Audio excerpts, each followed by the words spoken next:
Hello, my name is Christian, and this is a Christian Rockumentary. Nurse Sherri, love 'em, absolutely love 'em. This is a documentary featuring Nurse Sherri music combined with photographs and video footage that I took, along with generous contributions from musicians, artists, and friends. Salt Lake City.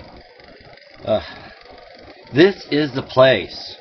Nurse Sherri, the band from Salt Lake City, not to be confused with the 1978 movie Nurse Sherri by Al Adamson, has long been one of my favorites because they brought their own special flavor of rock to the counterculture, and that they could turn any show into a party. They were fun, charming, and personable to their audiences while whipping the room into a laughable frenzy. Their music, all their shows, what a blast. Nurse Sherri was made up of Johnny Moe as frontman, Jason Horn on guitar and singing, Scott Bakke on guitar, Jonathan Clark on drums, and in the early years, Josh Batari on bass, later to be replaced by Greg Hogan from Boston on bass. They first had a rehearsal space in Positively 4th Street and later moved their practices to the Bakke warehouse. 667 was the moniker on their studio door. On any given night, they could be found tearing it up and hashing out new material while exchanging ideas, jokes, and antics. They would change it up on instruments and have a lot of fun just goofing around. 667 was the clubhouse for their parties, and a lot of music was created there. Most of this footage was taken in and around Salt Lake City, and some of the live footage was taken at Burt's Tiki Lounge on 12/27/2008, the Stateroom, 6/27/2009, Bob's 50th birthday at the I.A.T.S.E Local 99 warehouse on 7/4/2009. Thanks, Johanna to Spain. There's the Rim Rock Patio Halloween party, 10/31/2009. There's the Holliday toy drive from the I.A.T.S.E Local 99 on 12/18/2009. Thanks, Johanna to Spain. And the Zion Curtain family reunion at the Rim Rock Patio on 9/5/2010. These live shows are combined with photographs that I took throughout the years while hanging out and going to the Nurse Sherri practices. Nurse Sherri recorded 2 CDs. The first one, 100 Ton, was done in 2001. It was recorded at Counterpoint Studios with the great Terrence D.H. at the control knobs. And that was a lot of fun. I went down there for that. The second CD was Nurse Sherri, What's on the Menu? And that was done in 2002 at Boho Digitalia. And that was done with Bruce Kirby at the knobs. That was a lot of fun too. I remember being down there on that day because Jonathan Clark had to record his drums, and that was going to be a lot of fun, and it was. All in all, both of the recording sessions I went to and photographed them in action. And it was really pretty much the first time I'd ever been in any kind of recording studios. We ate pizza at Counterpoint, and Terrence worked his magic on the knobs. It was really neat to see the band members each go into the isolation booths and do their parts. And I had never seen anything like that, so it was a learning experience. On the What's on the Menu CD, that was a lot of fun too. That was done in a different building over closer to South Temple, I believe it was, at Boho Digitalia. And Bruce Kirby was a real charming man, and he did a great job. I hung out down there and took photos as well. Many of these photos were taken at the 667 rehearsal space in the Bakke warehouse, where the gang would just hang out and sing and have fun and exchange their ideas. And I would go hang out with them, taking photographs, and eventually, have me join them and sing and play guitars and join in on the fun. It was band 101 for me. I was learning how to do a band, and because of me hanging out there, eventually my friends and I were able to start our own band through all that we learned from Nurse Sherri. They were very generous with sharing their knowledge and basically having a great time. Many times I'd go down to the Nurse Sherri rehearsal space and there would be special guests there. I remember specifically one time being down there and Angela H. Brown of Slug Magazine was hanging out, watching them play with a co-writer. I think his name was Jeremy, and it was really a lot of fun. She was really sweet. I think they were preparing to do a recording for the Death by Salt compilation. It might have been the Let It Go song that Josh was writing. Whatever the case may be, it was a party, and there would several times be other people down there as well, and usually everybody would just kick in and join the band and sing and have a great time. One thing for certain is that Angela H. Brown and Slug Magazine were super supportive to Nurse Sherri, as well as many of the other local bands in Salt Lake City, Utah at that time. It's from support from people like them and their magazine that got the word out. They helped with advertising to the shows. It was just really a lot of fun that they were there, and I enjoyed seeing them and being around some of the bigwigs of Salt Lake City while I was photographing the band at the same time. The fellas just absolutely loved it when Slug Magazine and Angela H. Brown came to their rehearsals. Morley!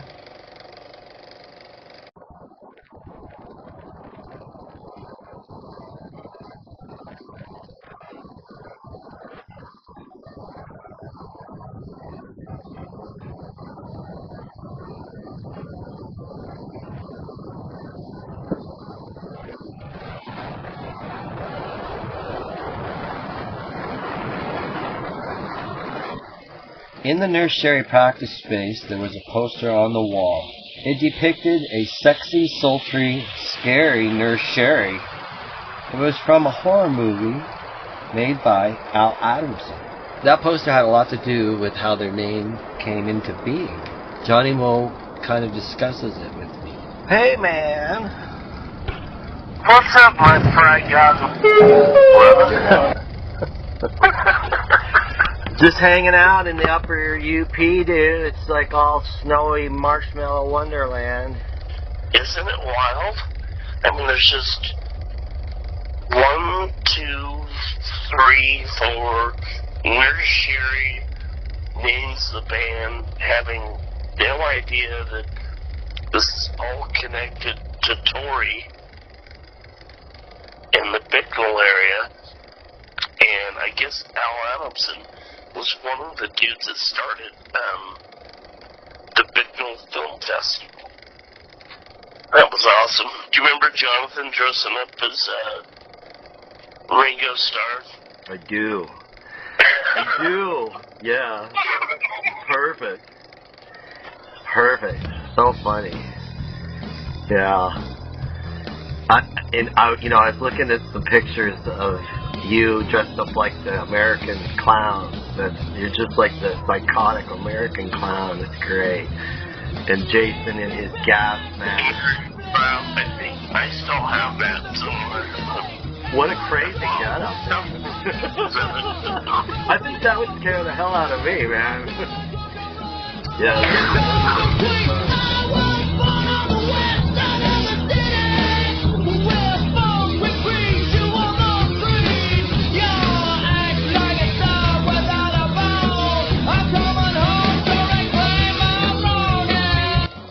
Nurse Sherri formed up in the early 90s and consisted of people I've known since childhood. Their first gig was at the Fry God Warehouse Halloween party on Girard Street in Salt Lake City. It was next to Dwayne Finley's Warehouse Food Not Bombs guys. And it was a huge party that the fellas had been planning and getting excited for, and Nurse Sherri was one of the acts. Jason was particularly happy because he was debuting his awesome duct tape mask. It was this scary, crazy, imaginative creation of Jason's made out of duct tape, and he debuted it with Nurse Sherri. I have to admit, I loved that mask, and he looked really wild while playing guitar on stage with it. To push his act of showmanship over the top, he proceeded to strip while playing. The place was wall-to-wall packed with people, and it just raged while he did this. Hey, Werner. Hey, how you doing, Jace? Yeah, I'm doing all right, I suppose. Okay. I can't complain. And yourself? Oh, not bad.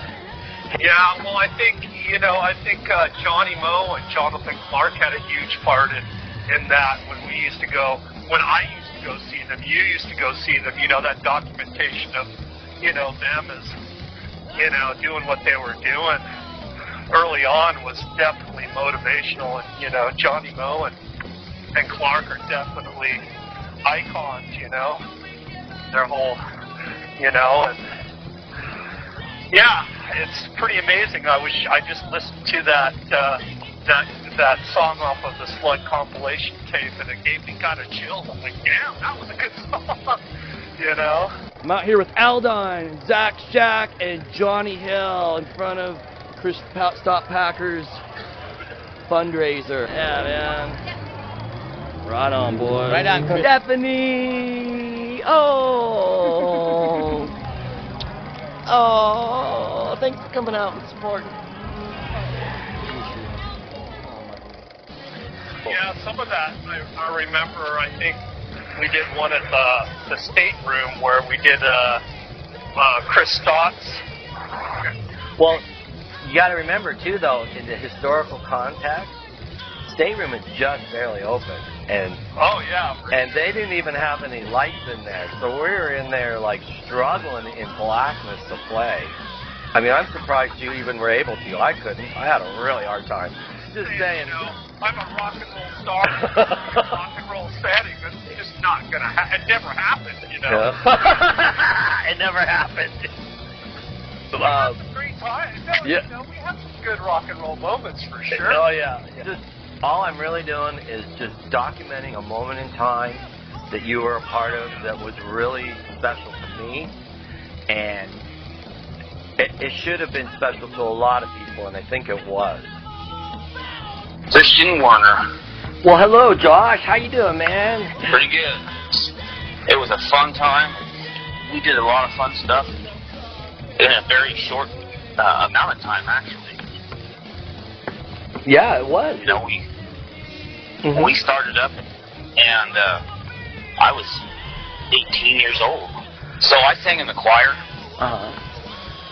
in high school, and then in college, when I went to flip there, I was in the choir. I was going to school to be a music professor. Oh, no kidding. Is what I was trying to do, yeah. Wow. And so I was into that big time, and I listened to country music most of my life, and classic rock. Our stations out here in local Nevada, there was classic rock stations and country stations. That was about it. I was more of a folky kind of dude.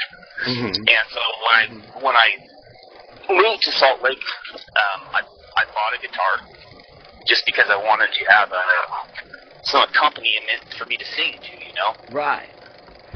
And that's how I just taught myself how to play. And I was by no means a bass player. Mm-hmm. I just got thrown into that because John was like, "Think you can play bass?" I'm like, "I'm sure. It's got 4 strings and the guitar's got 5."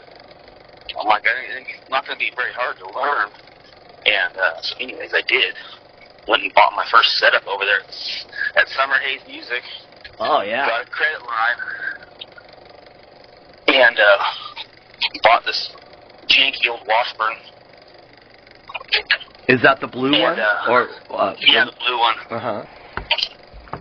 And I can't remember the other one. There was both. They were $500 a piece for the amp and for the bass. So I spent $1,000 just so I could be a Nurse Sherri. That's quite an investment to start out, man. Yeah. Jumping in for real, getting the gear, huh? Yeah, I still got the amp and I traded in that bass for another Ibanez. Mm-hmm. Back when I was still playing with them, so and still have that. But no, it was a fun time, and Jonathan's the one who really got me working together, because Mo would he'd find the tapes and stuff of the old songs they wanted to play and stuff, and then I'd take them home and jam on them and get them learned, and Jonathan would come over and play guitar with me, and kind of fool around. Hey, so, what do you remember about that song, Let It Go? I'm trying to figure out, you know, what was going on with that? How did that come about? And did you write that, or did you work that out? Yeah, I wrote that song by myself on the acoustic. Mm-hmm. And really rocking, dude. I never heard it until this year, and it's so amazing. Tell me about it. What was it? Was we had I don't know 3 or 4 new songs that we were working on there, but we could never get everybody together on Let It Go and just start working on it, you know. Mm-hmm. I already had it, you know, figured out in my head how I wanted it to be, and on the recording, it's not. I still play it, you know, quite often, and it's not quite the way it is. We did it on the recording, but we were kind of pressed for time. So Jonathan and I went in, and he got his drums. I mean, he barely knew what he was going to play on the drums. It was a cluster. But he went in there, and I laid down the guitar track, and just so he could practice and get a feel for what he wanted to do. And then once he got it straightened out, then we went in there. I think we did it like in 30 minutes. Had it done. And then the boys just came in afterwards so they could get in there, and they went and put their tracks in there. But most of that, I think, is I mean, all the rhythm part, I played all the guitar parts on it that I remember. And the thing is I had bought this new guitar. It was remember those Moss-Rite? That Moss-Rite brand, the big whammy bar on them. Vaguely. Kind of. Anyways, I found there was a company, and they were selling ones like that for $600 or something like that. And I bought one, and I was like, cool, I'm freaking playing some rock song, hillbilly rock, something with this thing. No. So I started that song on the acoustic, and then I plugged it into that guitar there, and I had a Line 6 amp that had all the digital sounds and stuff, you know. And so I got to screw around with that a lot, and it was fun. It was fun to play. Yeah. It was fast and rocking.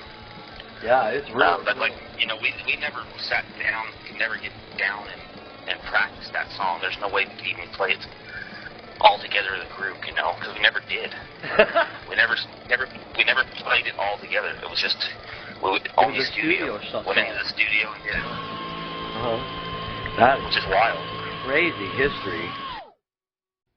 You'll notice all the cameos in this footage, so keep an eye out.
kind words for coming here, and we'd like to thank Bob for having a birthday, and we also like to thank ourselves. So here we go.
Scotty was the businessman of the band. He provided the rehearsal room, number 667. He set into motion the promotion, the website, shows, and flyers. He also railed at soloing his guitar and maintained a mountain of collector guitars. He was just ultra cool and handled lots of the business. And I talked with him a little bit about this. You know, I've talked to you about, like, when they started, I guess, right? Was that Jason Horn and you and, or was it Jason Horn and Johnny Moe first with those other guys? Or you were always there? I think it was me, Mo, and Jonathan. And you, Mo, and Jonathan?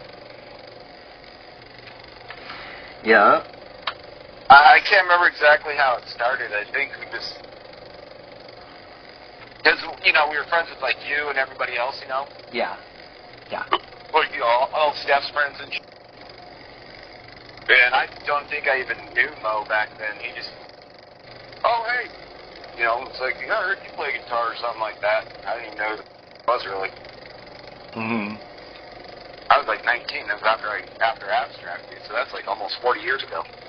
The music, like, you know, when I listen to Nurse Sherri now, I still love it so much, dude. And it's just, you know what I mean? Like, that was such a fun ride. It was such a cool ride.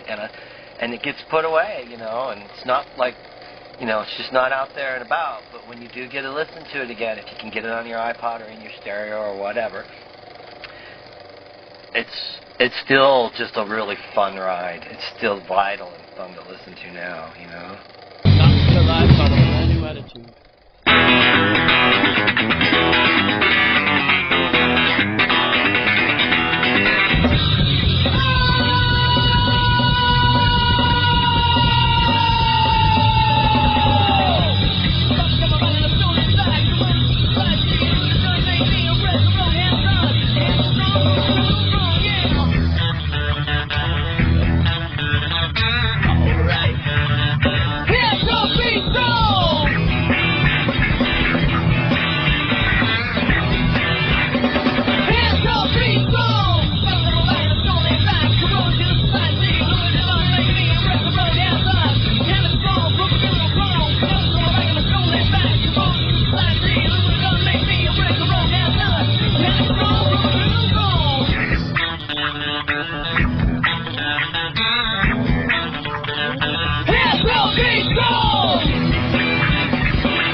poster, music, or a movie poster of Nurse Sherri. And he just put it up in our band room, positively 4th Street, room number 7, right next to Slaughter Christ. Actually, it was Tom Barth who came up with it, which is 667. The neighbor of the beast. The neighbor of the beast, right. How awesome is that? I was talking to Tom about that, and I'm like, I thought Brendan came up with that. He's like, no, dude, I did, because we were right next to Slaughter Christ. I'm like, that's right. The neighbor of the beast. The neighbor of the beast. You can go 668, 669, 668 right across the street from the beast.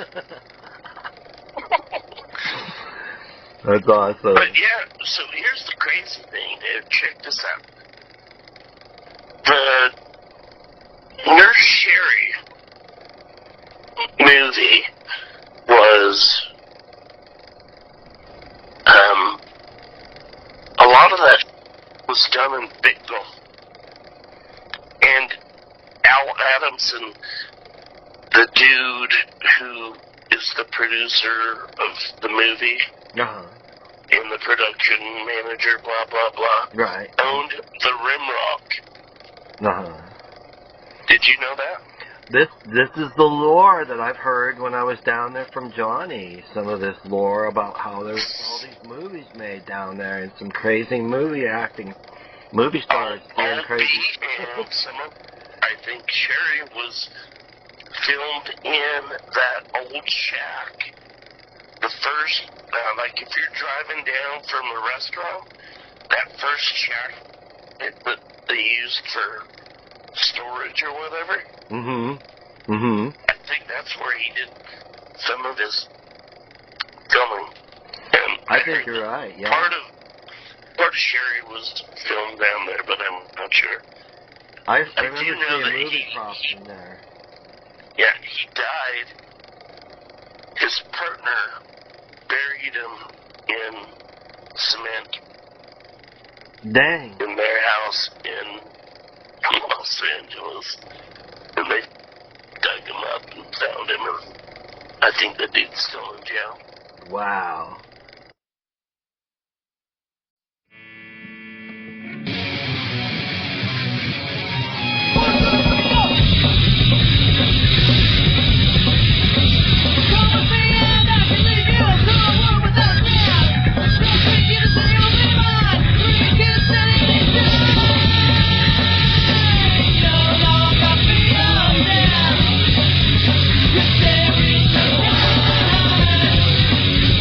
Yeah.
I was talking to Jason, and he's like, man, that song is rocking, and you know, it's just like, yeah, a lot of people realized that was kind of the one that just kind of got overlooked a little bit, or not enough exposure. I guess it went on that compilation, so that's pretty cool.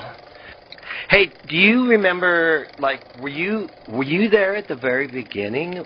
Or, you know, I have pictures of this other gentleman playing bass, kind of a young kid, short brown hair, kind of heavy-set fellow. So what happened was that I met my wife, and so I went to California for 9 months. And so he filled in. I think he was one of Bakke's buddies. I think. I never met him. Okay. And so he filled in on bass while I was gone, and then when I came back, they were already kind of in hiatus, and I came back and just stepped right back in. Because I'm like, man, I'd really like to get his name in there just for the history of, because I have those pictures of him when you guys were in there playing at Burt's.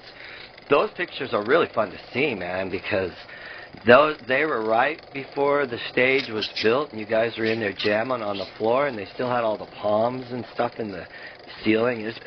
You know. Oh yeah, shit. I don't ever. When I came back, I don't know if we played maybe one time on the stage, but we never. There was never a stage there in all of them shows that I was in. Right. We played over there.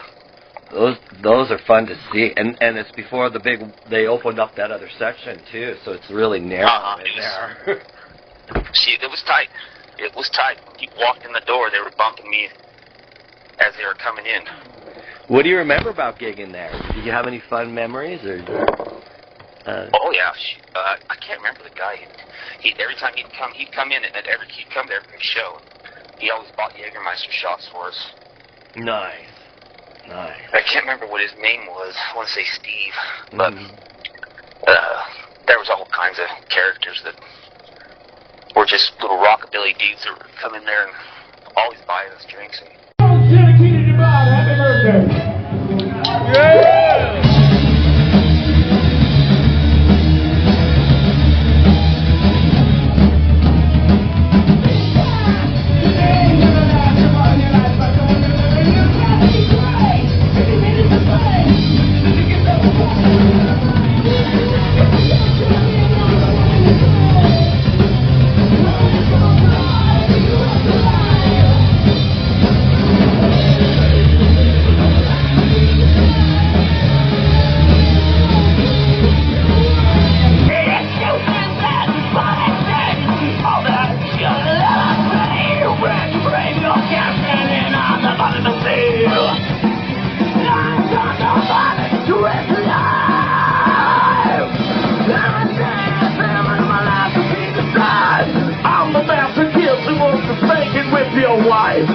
That's right.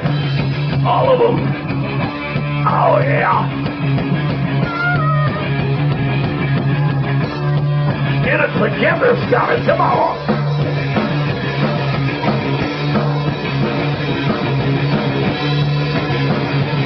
All right, that's better.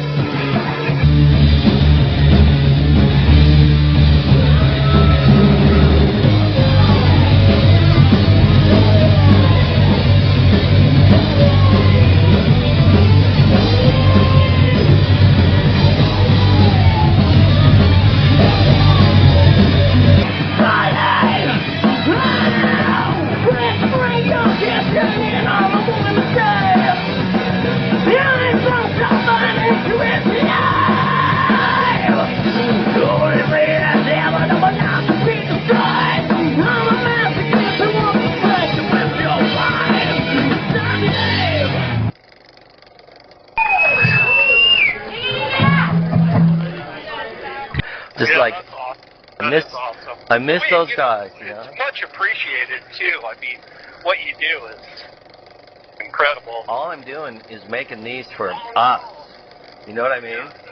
So it's a labor of love. You know, I don't claim to be anything other than a historian that loves his friends, and that's what's kept him going as far as history and being a historian.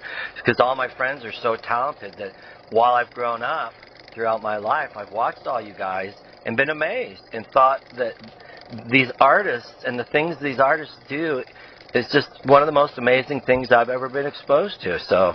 Yeah, You know. incredible. Did you get my message about that song on that compilation tape about Bob Moss singing about the movie man?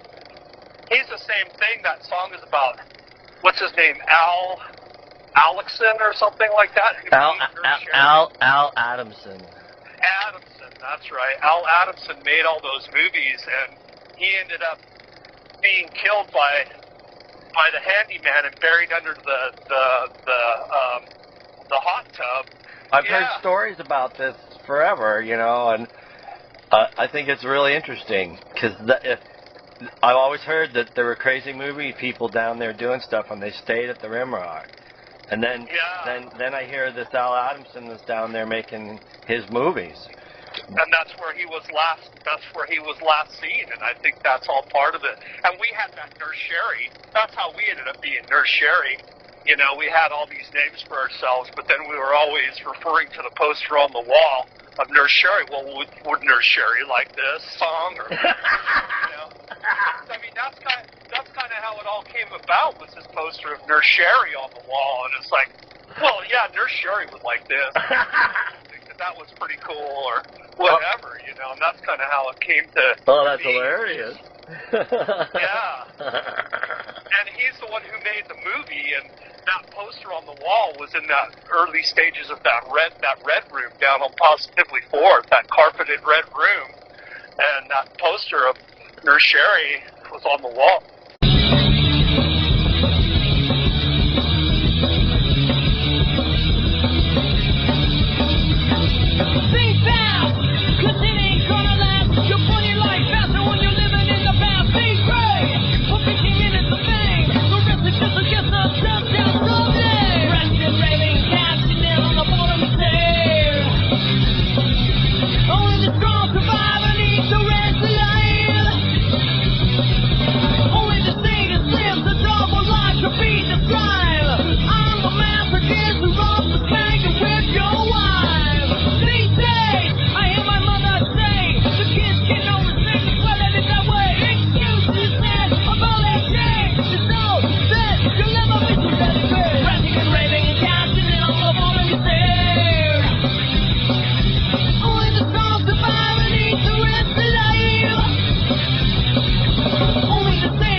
sheets of paper, you know, 11 by 9 or 8.5 lined freaking sheets, you know. He just wrote stuff out there, and he had like this big, it wasn't a binder, it was just a bunch of pieces of paper together that he had all the words written down on them. We never knew what the hell he was talking about or singing anyways. We just kept the rock, and he'd turn around if he wanted some more of this or some more of that. And he'd look at you, and he'd kind of curl his upper lip and shake his head up and down. Yeah, dude, I remember that. He would direct you guys to just follow what he needed, man. Uh-huh. And those lyrics would come out of his head. And, like, I wouldn't know what he was singing until I started watching the lyrics. But I remember they were catchy, and it was a ride you'd be on with him. I'm just amazed. That Johnny Moe, I tell you. He crammed a lot of stuff in a lot of stuff in one song, you know. There's a lot of words in that thing.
So when you and Jason came up with Nurse Sherri idea, wasn't that like in the late 90s? Like right after Road Frisbee stopped? Or was that... It was probably mid. It was when our first show was at Sabala's warehouse place with was Jerry. Yeah. I thought it was there. You remember the Halloween show? Yeah. But yeah, so getting back to that show, Jason made this crazy duct tape headdress, so to speak. I have pictures. I have pictures of that. I do. I know what you're talking about. Yeah, and he was just like, "Oh yeah, I never played on stage before." And remember, he was a rock star. Yeah. And he undressed a layer after every song until it got to our last song, and it was him with no shirt on. The mask and Erica Palmer's underwear.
Amy Schumann showed up in a pink clown wig, wearing a pink suit, carrying around a plastic pink flamingo. He and his brother, John Schumann, were both in rare form as they did their showmanship for the Halloween party.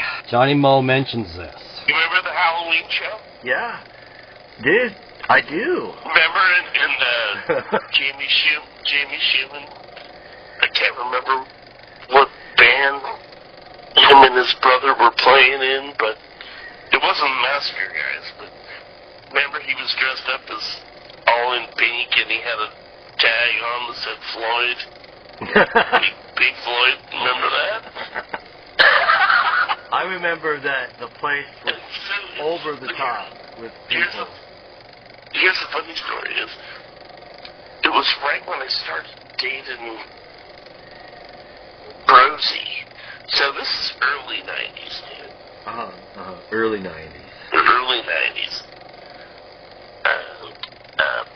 Her and her little hot friend Liz threw a banana and hit Pink Floyd like right in the head.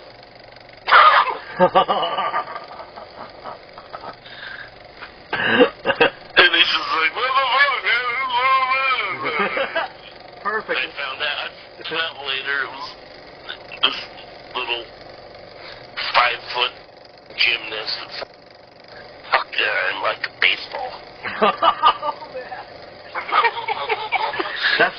for a right in the face. Oh, man. It hit him in the face? Oh, shucks.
Right now I'm speaking with Jason Horn, one of the founding members of Nurse Sherri. Jason is a guitarist and a singer in the band and an old-time friend from childhood. We grew up in the same neighborhood in Sandy, Utah. First off, Jason, I want to thank you for taking time out of your busy day to speak with me. Thank you very much. Let me tell you, first of all, Christian, you are, I think, the oldest friend that I have kept in contact with that I've had in my childhood, you know, and it's really great to talk to you. And on the other side, Christian is an awesome artist and a great documentary person and a person who plays a lot of music and cares about his surroundings. You're an awesome dude, so just want to get that there. About me, I don't know. I'm just a regular country Joe, I guess. I don't know. I grew up and, everyone around me was playing music and, I kind of wanted to get into it too. And, I'd always been strumming a guitar when I was a kid. People around me were too, and I don't know. Between going to school and expecting to get good grades and growing up and then getting kicked out of the house and at 18, it's like, okay, man, you got to go make a living and do your thing.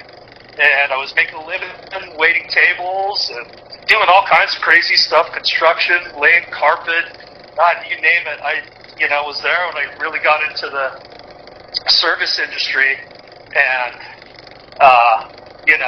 after work, we'd go see shows and whatnot. Even in pre-high school, I had a friend that was in my neighborhood, and her name was Mindy Frisbee, and she knew this guy, this punk rocker, and he's an old Salt Lake City punk rocker, and his name happens to be Terrence Terrence Halterman. That's right. From the Stench. And she's like, you gotta go see this band. I'm like, yeah. You know, she's like, yeah, go meet Terrence and tell him I said hey. And that was kind of my, like, oh wow, this guy was cool. It's like I really loved it. I went up to him after the show, get to know him from Adam, and shook my hand. It was really cool to me. And then Greg, the bassist, talked to me. He was really cool, and it just kind of set something in me that, God, I wanted to do that too. And then I had our friends, you know, Scott Bakke and Corey Bakke, and I knew little Scott Bakke was always playing the guitar. And I don't really remember how it all came together with Johnny Moe, and I know Johnny was always playing, you know, with the Potato Heads. We would see them. They would always play like these little parties at the high schoolers' houses. I'm like, God, those guys are cool too. What the hell? So I got to know those guys, and then I guess it just sort of, you know, they kind of broke up, and I really didn't know how to play guitar, you know. They're like, hey, dude, you want to play? I was like, yeah, I do. I really want to play. And somehow I just ended up, you know, fudging my way through, got better and better, and I don't know. Maybe it's not the greatest punk rock in the world, but we sure had a good time doing it, you know. It was fun. That's right. I don't know if that gives you my background or anything, but I think that's kind of how it happened. Yeah. You know, in a nutshell. I mean, there's much more to it than that, but those were kind of the main players in the game for me. So. Well, that sounds about right. I mean, I remember in 7th grade when I first moved to Utah, meeting you, and when I would go visit you over at your house, you had drums set up in the other room, and I just was like, what is this all about? I had no idea what was going on with music stuff. I thought it was really cool, and then lo and behold, next thing I know is you're in Nurse Sherri, and you guys are out there making all these great songs and playing these parties, and I thought it was really neat. And well, I think that's kind of what happened to us. It's like we saw other people doing it, and you know, and then you saw it, and I think you were like, God, that's cool. I want to play guitar, right? And I think that's how you ended up doing it too. And you'd come to our gigs, and I'd come to some of the early gigs of you, and it's like, God, let's sing along. And I always, you know, we always were like, God, come on up, you know the song, sing them with us, you know. It's always a good time, you know. That's funny you mentioned that. I was just looking at some of the old footage of that toy drive gig back in 2009 that we did at the I.A.T.S.E warehouse, the show that Johanna Spain helped us set up. And, you know, I'm out there struggling, you know, trying to sing, and my mic is flipping all over the place and dropping down, and you came out several times and helped fix my mic, and just, we're always kind of like the big brother mentor sort of, watching over what was going on for my beginning shows, and yeah, you went out there and sang. I thought that was really pretty cool. I actually just saw that today while I was working on that. Well, it's kind of funny. You know, for me it was always, and it still is to this day. That first song always gets me. Like, I'm nervous the whole time, and I don't know why that is. And I know a lot of people who have the same sort of apprehension before they get on stage. That was like the baptism by fire, you know. Absolutely. That's how you learn. Everything can go wrong.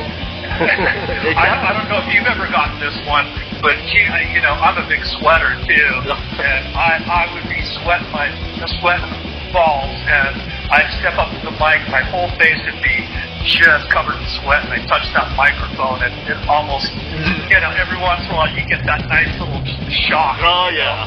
Yeah. No grounding here. I'm sure we all have. Anybody who's ever done that, you know, had a good shocker. Oh, absolutely. You would really have to just be ready to bleed for your craft, so to speak. Most definitely, and I'm sure we literally have bled for the craft. Oh yeah. Yeah. Ripped cuticles and good times. Yeah, ripped cuticles, changing strings in the dark, getting poked by the end of the strings, and those little pokes really hurt, you know. I sure loved it, though, and when you guys played, I was just besides myself, you know. You guys were so much fun. I look at the footage, especially at Burt's, and there are so many of the local scenesters and our, famous people from around Salt Lake at that time there, and they all came there to see you guys, and they were having the most fun, and you can just tell from the pictures that they were just having a great time, and you guys had a great draw. That's so cool. But yeah, we had, everyone in the scene was, for the most part, everyone was really supportive of each other, and the people that came out, how cool. Your friends that would support you. And then, you had those nights where it's like, you got an audience of, 10 and maybe 1 or 2 good drunks in the front. Those are always fun, too. It's like, we always chalked it up to, like, well, that was a good practice, Yeah. Well, yeah, to the fans and supporters, I mean, there was always a good, strong base of people that would come, and they go, oh, you guys are playing. It's like, yeah, blah, blah, blah. People would show up. It was very awesome. I mean, Burt's was a thing that we did often. And I don't know how that happened with, we ended up, playing with a bunch of people. I don't know if it was Scotty or, God, I can't remember his name now, that did the booking would need to fill in, have us fill in or whatnot. But we ended up playing Burt's quite a bit.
Cheers.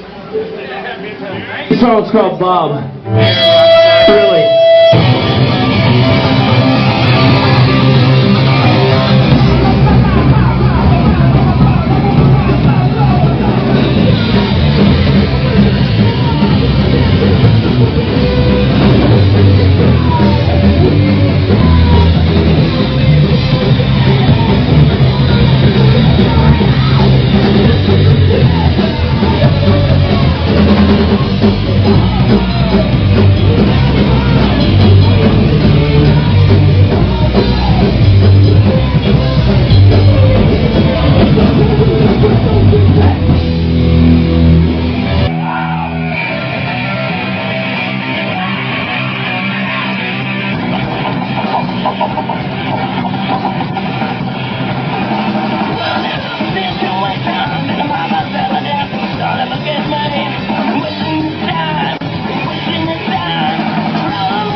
Everybody knows the feeling.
What's up, man? Scotty, how you doing, brother? Good, how are you? Good. Yeah, to me and Warren were talking the other day, and it was just like, we were just kind of joking around. He's like, yeah, let's get the band back together. We were kind of joking, I was like, well, that's the problem. You can't.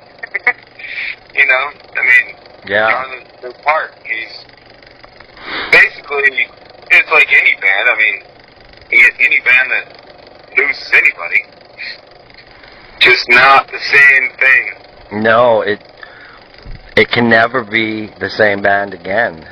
That's the hard. Yeah, that's hard. You know. I mean, actually, well, we got Greg. Greg's great. He's got a lot in him too. That like, he's incredible. Oh yeah, he's great. When he sings and stuff, wow, he's fun. So I just want to first say, Scott, this is Scott Bakke we're talking to, one of the founding members of Nurse Sherri, and he also was the man who had the rehearsal space in the Bakke warehouse where everybody did a lot of songwriting and where we had a lot of fun and where we took some photos that have been in this documentary. So this is Scott Bakke. When I met like Mo, I think I met him at a party and they were like, he was like, "Are you Stephanie Bakke's brother or something like that? Don't you play guitar?" I was like, "Yeah." He's like, "Well, we're getting a band together. You want to join?" Or something. It was something like that. I can't remember exactly how it happened. I didn't even know who the hell he was. And that's just kind of how it went. And we all knew Horn, so it was like, he came and, like, I didn't even know Jonathan and Johnny Moe at all. Mm-hmm. I've known Horn forever because we grew up, in the same neighborhood. In Sandy, right. We all ended up being pretty close just from growing up in that neighborhood. But, so that to me is pretty amazing. And so, like, when I talk to you guys, it's like I've known you guys really a long time. As far as once I got put into Salt Lake, and that since about 80 or 79. And so that's pretty cool, and you've always been really cool. Like when I was doing Bloodworm, you're down there in Torrey, you'd always make sure that I had the right mohawk and just help me out with make sure my guitar was set up good, and offer your Mesa Boogie, and sometimes we double amp and stuff like that, and it was always a lot of fun, The one, remember when I went down, it was one show that, I don't know, Jason had a Mag Static thing or something, he couldn't make it down there. Yeah. When I get down there, we get down there and my Mesa wasn't, your world. It's like driving someone else's car, basically. I get down there, and I go to turn my amp on, and I only had clean channel. I couldn't get it to do what it usually did, and I was just pissed. I ended up using your amp, and I'm not used to it. It's not the normal sound I get, and actually watching your videos when you did the video of it, it actually was one of the best sounding shows we've done. Yeah. Yeah, he mentioned, that connection of us all growing up in the same neighborhood when I was talking to him earlier today, actually, and he just remembers that you were right there in the mix, and we were just talking about you were just a little bit younger than us when we all met, so there was a little bit of a gap for a while, but you're always right there in the mix, and you had the long hair and the gear and skateboards, and you're always talking and part of the action, but you're like one of the younger kids. But then after we all got a little bit older, that 1 or 2 year difference didn't make much of a difference. And so I've watched you play Scratch and Sniff in these videos several times, and I've always, since I love that song so much, when I was videoing you, I'd always go get your fingers, and check out what you're doing on the video. And so now I look at that and I'm like, all right, there it is. That's what he was doing, It's like, that's so cool to be able to see how he was doing that riff. And it's like, fills in all the holes from my memory. So it's like, just, sealing that song in time. It was pretty cool when I noticed that. That's one is like, that's one of my favorite songs to play. And that's one of Horn's songs, because he's got more of that funky style, you know what I mean? Mm-hmm. And actually, that's one of my funnest songs to play is Scratch and Sniff. So I actually want to take like the one part where it goes kind of fast. Yeah. I want to take that and make it like 10 minutes long. Dude, I love that part. It's a good workout because it only lasts for like a minute. I love that when he was, when that's cranking along and he's like, "You're part of my family," and I just like, yeah, man. Now I remember what I like about this song. It's like it's just so on point, And the lyrics just, it makes me laugh. I just fuck with it. And that riff is a fun ride. I just love that ride. And I don't know why. Dude. That song I always just got such a kick out of watching you guys do that. I just love that song. What rolls through my head is like these songs. Like I say, just that one part. That part is just fun. It is.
I've been practicing through the CD, trying to get my fingers back to normal. I'm very rusty. Oh, dude, I hear you. I don't even have calluses I'd like to sit there. Sometimes I'll get home, and I just started working on with 100 ton, but the other CD, I played that one, but I'm still a little scratchy on the guitar solo parts. But the rhythms are fun to play. Like I said, like scratch sniffs, it's fun. And that's what, like I said, it's like, that's what's kind of cool is with just a mixture of, like, everybody. Yeah, it was a mixture of, like, several cool things. Well, anybody asks, like, what kind of music is, I'm like, well, we got a little funky, metal-y, I don't know. It is very a lot of crap, and it's all kind of fun stuff. I know, man. You know, you go into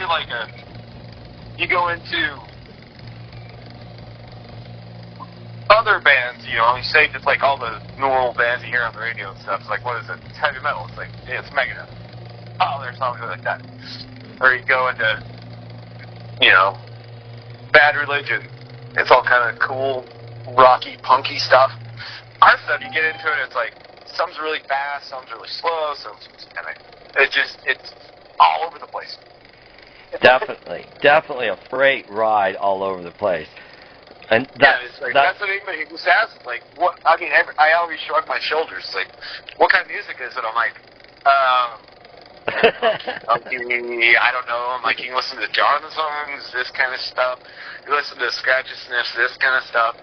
He said, she said this. I mean, it's like, obvious, you know, Green Day-ish, you know, punky. It's just all over the place. It is. It's hard to nail down. It's such an eclectic mix of each of the personalities and all the stuff that's influenced each of you brought together in such a way that it's just a ride that is incredible, you know. Nobody's like Nurse Sherri. That's what you find is like, you know, like everybody throwing their parts. It's like we get stuck somewhere, whether it's Jason or Josh or Jonathan or Johnny Moe. Even Moe, just like, you know, Moe's not a good guitar player. But hey, he just like, what if he did something like this and he could one finger, you know, something. And it's like, holy shit, actually a really good idea. You know, he comes up with good ideas. Make it sound like right, you know, and he'd be like, exactly. You know, he used to give me ideas about Bloodworm too. Well, he was the one when I got my B. He's like, dude, you need a B. I'm like, I've never even played one. He's like, you need one. So that was back, actually, is when I lived at home and I had money. And so I just ordered one. And my Gibson V, it's a 67 reissue, 2002 reissue. Beautiful. I thought it'd be a tank. It's not heavy. And it's the best sounding guitar. That mixture of mine, of that V and my Mesa, I didn't use distortion pedals. You could just get it out of the gear without them. Yeah, it's like I saw something today, just like looking around on Facebook. It's like, what's better, overdrive or distortion? Just Gibson and Mesa. Yeah. I mean, well, even like when I played, your PV down in Torrey, it still sounded great. I mean, it just... It's the, there's nothing... The guitar, it's the best playing guitar I've ever had. It's the best sounding one. I've had my Jackson, my Kramer's still needs electronics in it, hanging on the wall. I have a Dimebag guitar. Everyone, praises the Dean Dimebag guitars, and it's like, I don't like the sound of it compared to my Gibson at all. That just has a nice, solid, flat, kind of fat sound to it. A nice, thick tone. Yeah, the clean sound is great. The distortion is great. It's all around perfect. Yeah, that's good gear, dude. That's good gear. And you had, didn't you buy some Star Wars collector's guitars too? Do you still have those? Actually, that's what I recorded our second CD with, was the Darth Vader guitar. Was that a Fender or Gibson or? It was Fernandez. They were Fernandez, and actually, I used the Strat I gave you. I used that for a lot of it. That thing's sweet. Yeah. Oh yeah, that thing's great. And what I found was with that Fernandez, it sounded like my Gibson, and it sounded like the Strat. It was that versatile, so I used it for a lot of recording, because you could I didn't have to swap guitars. I could be like, well, I want to sound like a Strat, flip it to get the settings for that dialed in, and then switch it to the other one, and so I have one humbucker and guitars. 2 single coils, and I could just switch it to that, and I have my good fat sound, or I can turn it the other way and have the Strat sound. So I used it for a lot of this stuff. It was great.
what about that amp you used? What was that? Was that the amp that I had was a jazz chorus. It was a Roland amp, 120, and it's a pretty cool amp. I got that from Kenyon, who used to be in the Disco Drippers. Right, and Kenyon. Yeah. Disco Drippers yeah, were rocking. And in my earlier years, like right after high school, is when the Colt came out, and he used, the guitar player, Duffy, played out. Remember She Sells Sanctuary? Yeah.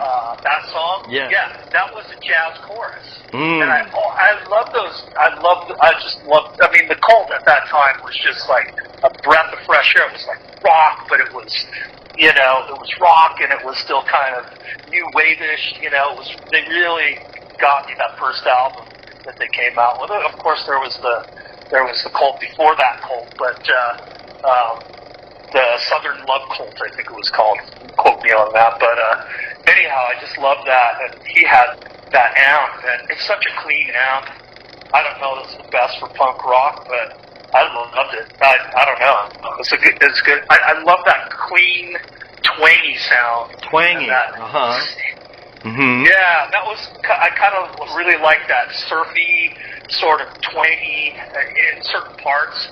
And I had that silly Ibanez that was pink when I got it. I was in a rockabilly. I was in a rockabilly band in high school.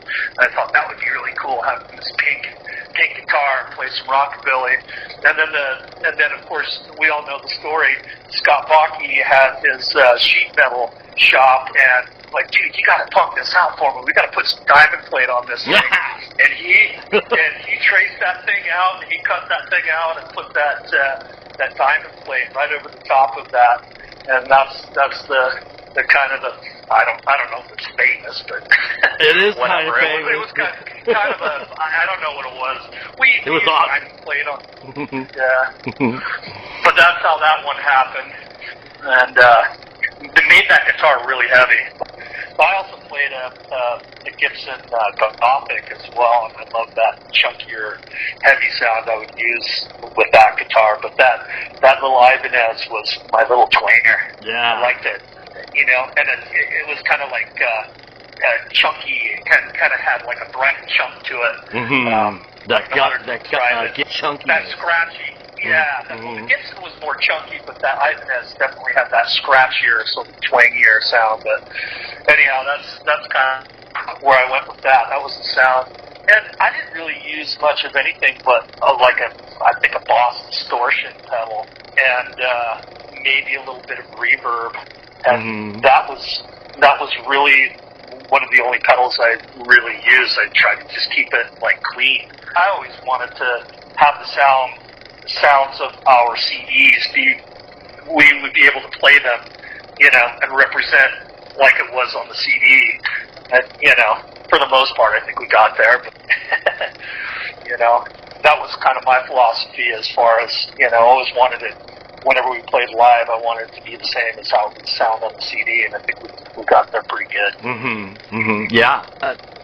If you were going to give advice to any musicians around you, or any people starting out, or, just people that want to do what you did, what would you tell them?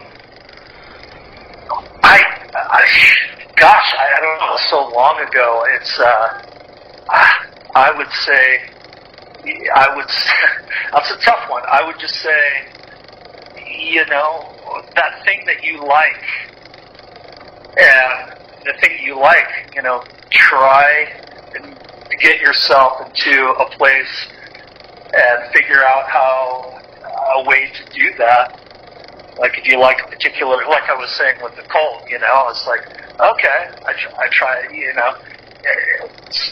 song that you like, go on YouTube, or nowadays, we didn't have YouTube back then, but, you'd listen to it, just try and figure it out. Just try as best as you can to figure it out, and I guess repetitiveness, just do it over and over and over again until you can do it without looking at your hands or anything. You know what I'm saying? Just get it to that place where if you're wanting to do that on stage, I guess, is to do it to where you don't have to look at your hands and just practice that. You know, get up there and sing it, do it, play it. I remember, like, you once told me, you're like, you know what, dude, no matter what, keep it fun, because... Yeah, exactly. Just keep it fun.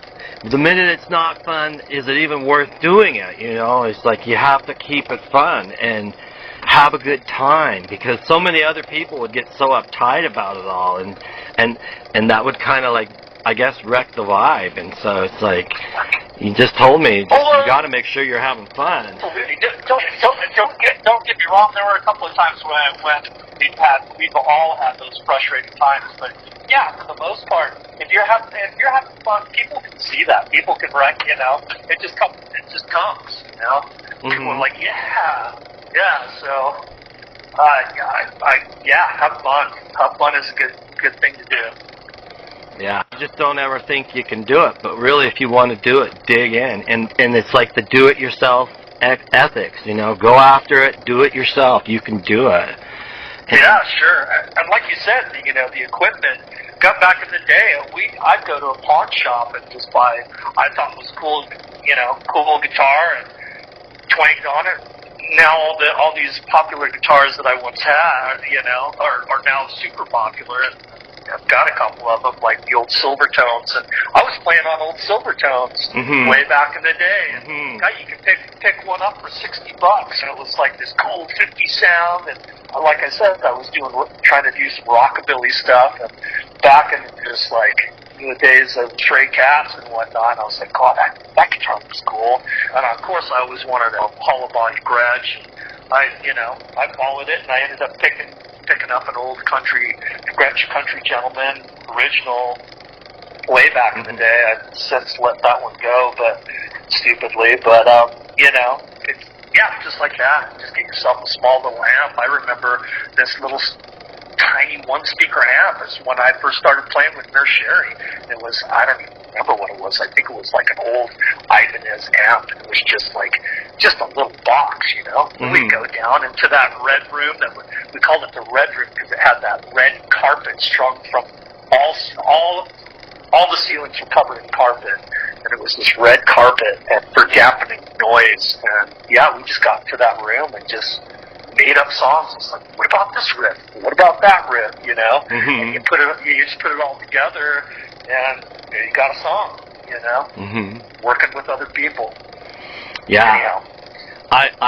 I found some old black and whites of you in that practice room, and you're there with Jonathan Clark, and I was just really surprised that I even had anything from that long ago. And that was the room, man. Yeah, that was the room. I think I even had my little hippie hat on. You did. You know? You had your hat. Yeah. Yeah, I love that hat. I mean, I loved being out in nature. I was a little hippie kid there for a good long moment, and I loved it. You know, that was after the rockabilly stuff, and I let the hair grow out, blah blah blah, and then got with these guys. I'm like, man, this is fun. Let's do it. So anyhow, but you know me. I always like my cowboy hats. It's like, cowboys. It's like, man, it ain't about cows. It's about rock and roll.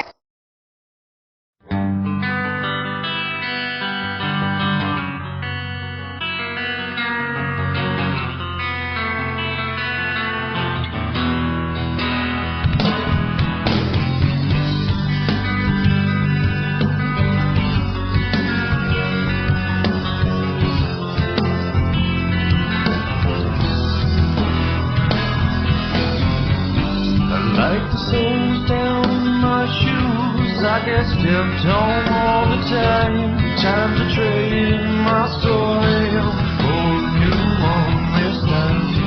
And I swear I can't complain. I get stepped on once again. This time my soul's for only me.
I get dipped on all the time.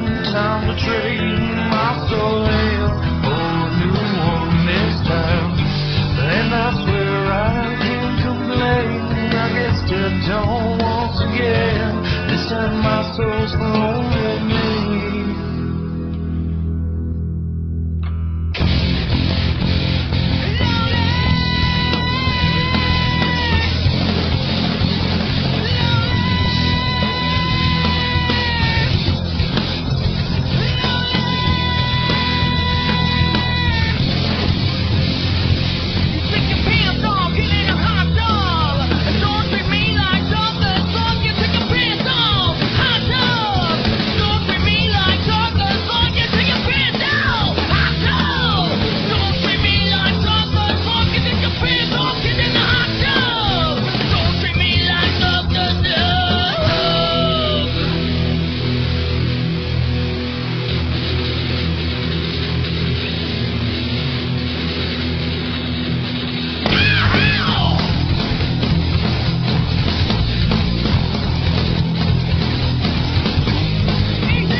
This is a little song called The Motherfucking Angry Ants People.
first of all, I want to thank you for taking the time out. I know you're busy, and I appreciate you taking the time out to talk with me about some of this stuff.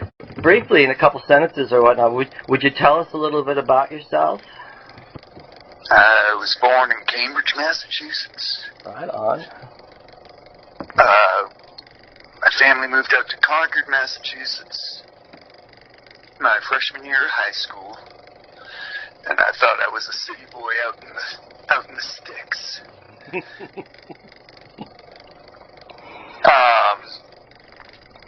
Fell into punk rock by a buddy of mine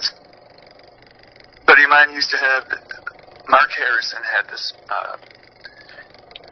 1971 yellow Mach 1. Oh. Mustang Mach 1. It was such a fun car, and he had a great sound system, and he had a cassette. Never mind the Bullocks on one side, and Fresh Fruit for Rotten Vegetables on the other side. Oh, well, classics, yes.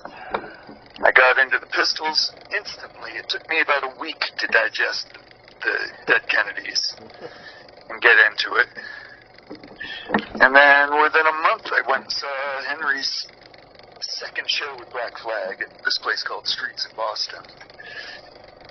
And that's what got me into the punk rock stuff. I'm assuming that's what you want to know about me. Yeah, well, yeah, absolutely. And I didn't miss an all ages show for a good solid 3 years in Boston, and there were a lot of them. I mean, there was probably an average of 2 a week. Sometimes just 1, sometimes 5. Nice. I tried to get to everyone. I'll bet that. And I started a band with some friends, like the only kids in the high school that played music who were into punk rock. And we put out an album. Was that band I.A.T.S.E? I.A.T.S.E, of course. Yes. I have that vinyl still in mint condition. Oh, I hope you listen to it. Oh, I do. Oh, I do, dude. I love it. So, I.A.T.S., huh? Yeah. Who was in that? My best friend Pete Harvey and my good friends Jeff Oliphant and Glenn Angel.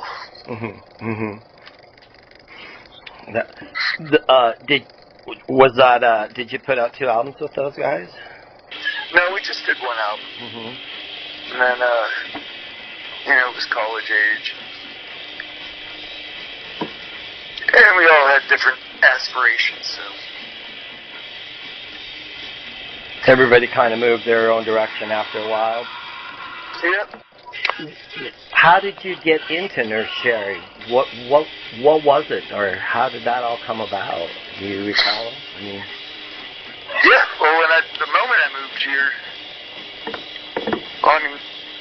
I was in Bloodworm long before I was in Nurse Sherri.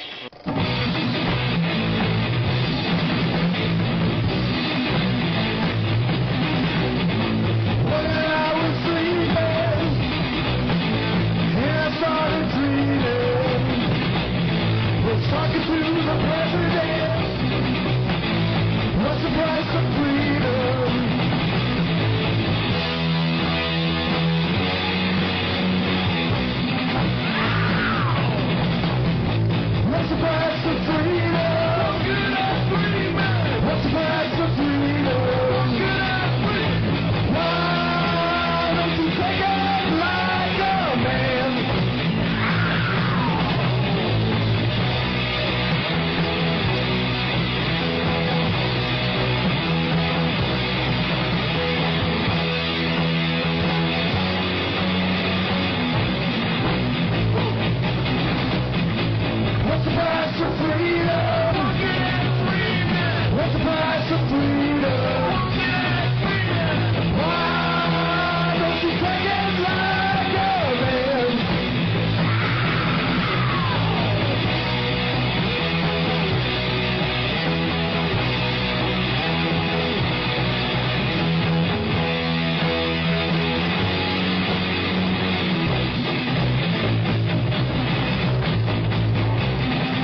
But anyway, the moment I moved here, I went to the farmer's market. And Johnny Moe and our buddy Nicholas was slinging salsa at the farmer's market. All right, the salsa king. Yes. And Moe was wearing a socks hat. And I remembered their black salsa. I really enjoyed it, but they had sold out, but they gave me what they were using as a sample. Oh man, they made the best salsa. Oh, yum. And then, just kind of, I went to the farmer's market every time for the first few times, and then just became friends with Johnny Moe. That was pretty quick. My first buddy in Salt Lake City. Johnny Moe. And of course. What a guy to hook up with. That's mainline right into all the action, man. That's really cool. I mean, Nurse Sherri was around. I think it was the second actor. I think Jonathan had already moved by then. But they did a couple gigs with Jason Jensen and Chris Martinez. And I caught them at it was called Moe's at the time. Where the original bar and grill, I guess. Which was before my time here. I think it was it was called Moe's. Funny that Johnny Moe's band headlining at Moe's. That's perfect. Yeah. But then how I got into Nurse Sherri was I joined you guys for the longest time, and then when Jonathan moved back from Vermont, they needed to get the band back together. And Johnny Moe dragged me down to practice. I hadn't really listened to much. I'd heard him, absolutely, but I hadn't really focused on the music a lot. And Scotty wanted to teach me the songs, and I was like, no, let's just play the songs. Just play the songs, and I'll figure it out. Same thing I did with you guys.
get something going on here.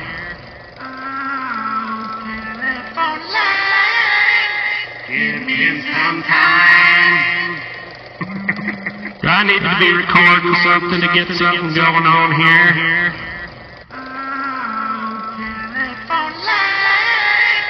Give me some time. I need to be recording something to get something going on here. Give me some time. I need to be recording something to get something going on here.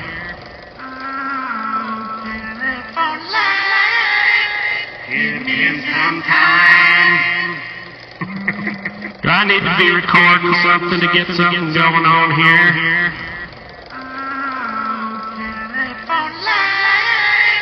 Give me some time. I need to be recording something to get something going on here.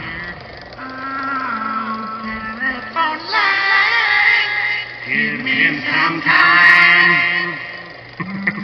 I need to be recording something to get something going on here.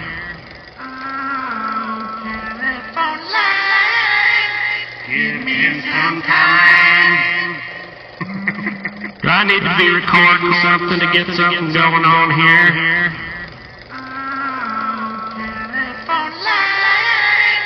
Give me some time. I need to be recording something to get something going on here.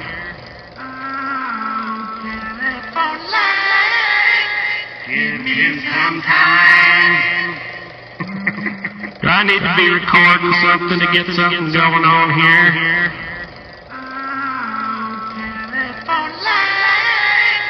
Give me some time. I need to be recording something to get something going on here.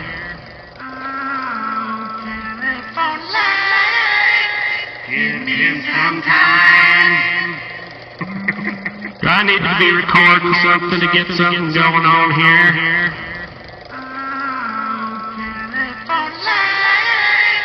Give me some time. I need to be recording something to get something going on here.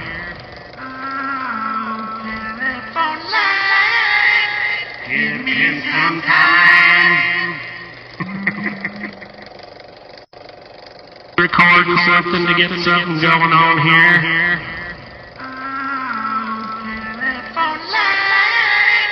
Give me some time. I need to be recording something to get something going on here.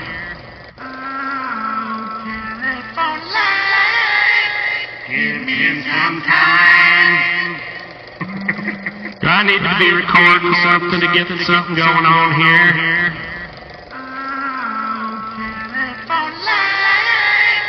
Give me some time. I need to be recording something to get something going on here.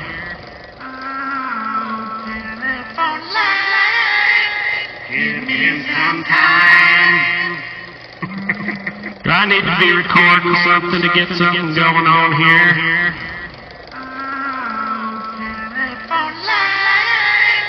Give me some time. I need to be recording something to get something going on here.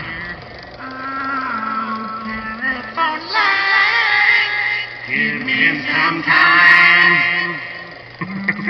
I need to be recording something to get something going on here.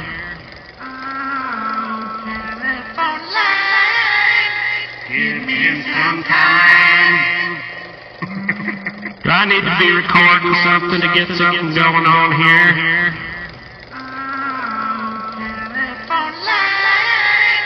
Give me some time. I need to be recording something to get something going on here.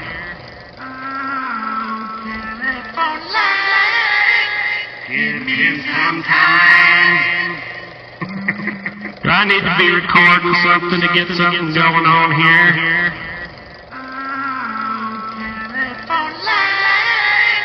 Give me some time. I need to be recording something to get something going on here.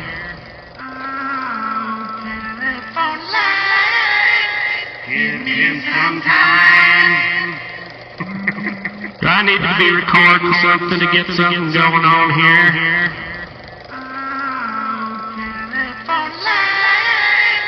Give me some time. I need to be recording something to get something going on here.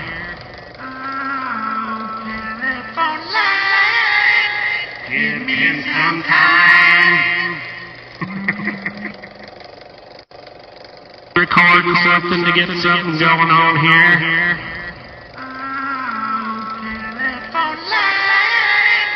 Give me some time.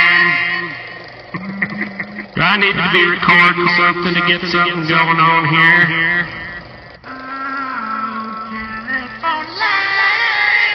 Give me some time. I need to be recording something to get something going on here.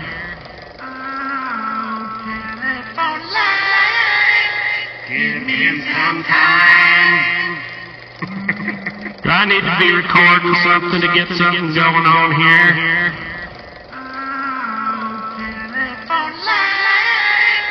Give me some time.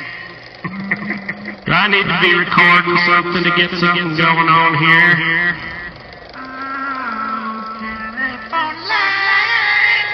Give me some time. I need to be recording something to get something going on here.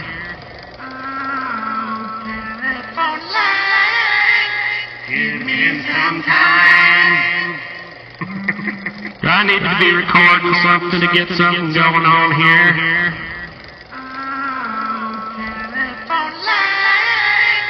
Give me some time.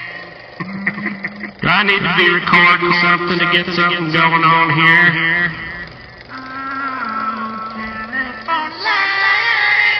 Give me some time.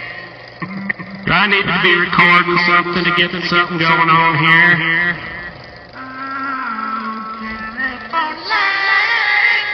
Give me some time. I need to be recording something to get something going on here.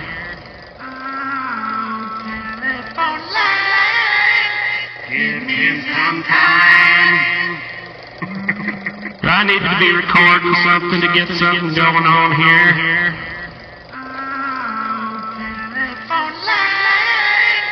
Give me some time. I need to be recording something to get something going on here.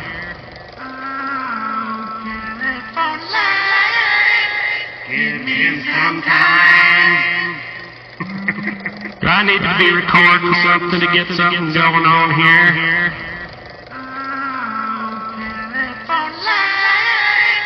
Give me some time. Recording something to get something going on here.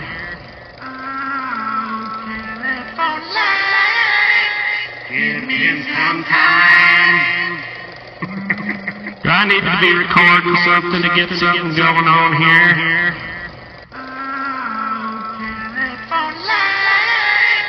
Give me some time. I need to be recording something to get something going on here.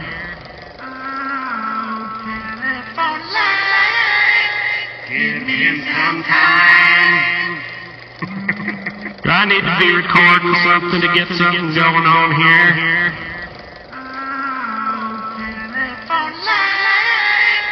Give me some time. I need to be recording something to get something going on here.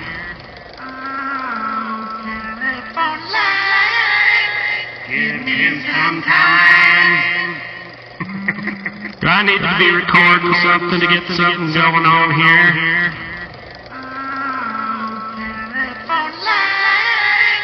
Give me some time.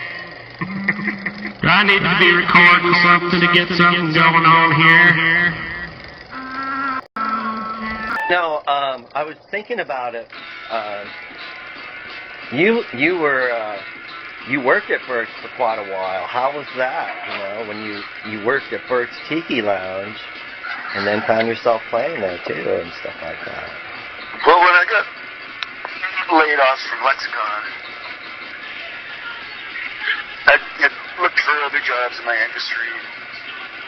Things were pretty slow, and I just kind of gave up and just blew through a bunch of 401k money that I had, which was dumb, but I had fun. I was basically just going out every night.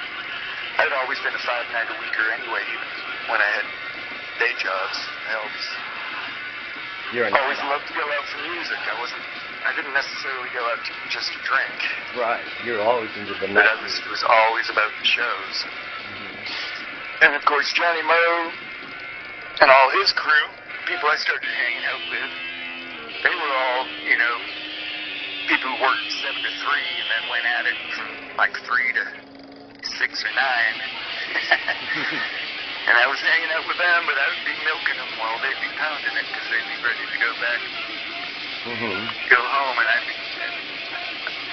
remember Snyder saying to me once, I've had 3 beers and you're still on your 1. And I'm like, yeah, well, I'm running a marathon. You're running a sprint. Right. And then one night I was just hanging out, you know, I got to hang out with the guys at Burt's late night, like after they closed pretty early on, just because I always had herb. A couple of them liked to smoke herb. And then one night I got cornered by Germ, who was managing the place, and Braden, who was doing sound. And they were like, you know how to do sound, don't you? And I was just like, yeah. And they're like, you should work here. And I was like, I don't really want to work. I was running through my money, so I kind of needed to work. And it wasn't great money, but I wasn't drinking while I was working, and I was still seeing all the shows. Right. And so it stretched out my 401k money, and then I ended up, you know, bartending, and then I managed the place for a while. So by the time I was out of money, I was actually eking a small living out of the place, you know, enough to keep me a roof over my head and fed. Isn't it wild that you worked there and it closed down, and it's just like that was where all the notorious shows were, you know? It's just such a chunk of Salt Lake City history that you were part of. Well, now I work at Ace's High Saloon, which was kind of modeled after Burt's even. They wanted it to be Burt's without the piss smell. And my response was, you tell me one rockin' joint in the country that doesn't smell like piss when it's really rockin'. That's right, yeah. Burt's certainly rocked, I'll tell you. That's the one thing I remember about it, was that bathroom was always dicey. You just never knew what was going to be going on. If there going to be water running across the floor, or was it clean, or were there 10 people in there? All the cool graffiti and stuff. That place, I miss it. Burt's was a great hub, though, because there's so many artists going in there and stuff, so the networking probably was a lot of fun. I remember a lot about how that used to be in the olden days, you know, before they had the stage built and stuff, that all the artists used to hang out there. People would be in there painting and stuff like that. It's always been just one of the coolest places in Salt Lake City. It's really neat that you got to work there, and with the greats like Shannon and Shannon Barson and, you know, Scotty and Charity and all those guys, Jer, and just be part of that crew, Nettie, and gosh, there's so many, I can't remember all their names. That crew always... That's the core unit right there. Yeah, that core unit. I'll admit we had some hard times over beer tickets here and there when we were beginners and all that, but we soon learned that you know, they were some really cool people that you know, always just were there when nobody else was, and just smiled, and usually just, you know, and were very gracious in hosting us while the place was empty and stuff like that. I love that about that place. They just always made it so fun, and the like I've said so many times, Burt's was our home bar. It was like playing for all of our friends in the living room, you know. It was just such a neat place. I'm glad. I remember people walking in for the first time and saying, "Oh, this is like the CBGBs of Salt Lake City," and I'd be like, "Well, I'm from Boston, so I think it's more like the Rat of Salt Lake City." Absolutely, and it was too, right? It Definitely. Was. So many adventures and shows. Thanks to Shannon. Mm-hmm. Because I don't remember. I only know from other people that you remember. The place was a hippie joint. Mm-hmm. And Shannon was like, I want to book bands that I want to see. Mm-hmm. And this was back before the internet and everything. He got on the phone and started booking bands and getting rad-ass bands to play there. Getting, like, Deadbolt to play there consistently. Mm-hmm. And yeah, that place, I stepped up the show. Tell people, and the owners of A.T.S.E, Katie and Spence, will both tell anyone that without Shannon, A.T.S.E wouldn't exist, because Shannon turned Burt's into what Burt's became. Mm-hmm. And that's why A.T.S.E exists. Mm-hmm. That's a great point, you know. I remember old Shannon. He was always such a handful, so much fun, man. The stories, oh boy, yeah, the stories. He was a human being, you could go either way. Yeah, I loved him. And Charity. And just everybody. So many stories.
Hey, Johnny, how you doing, brother?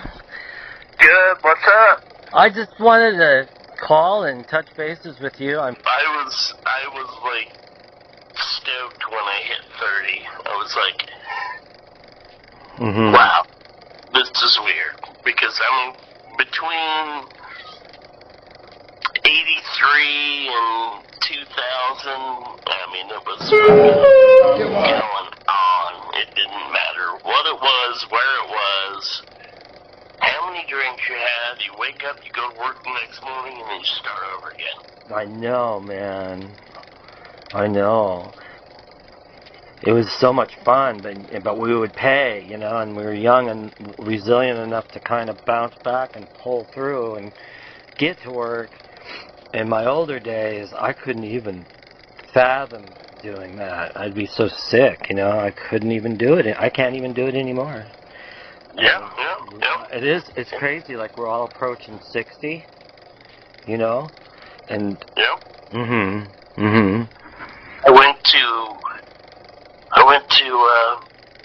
brunch with Spider, his new lady, and his wife, Erica Palmer,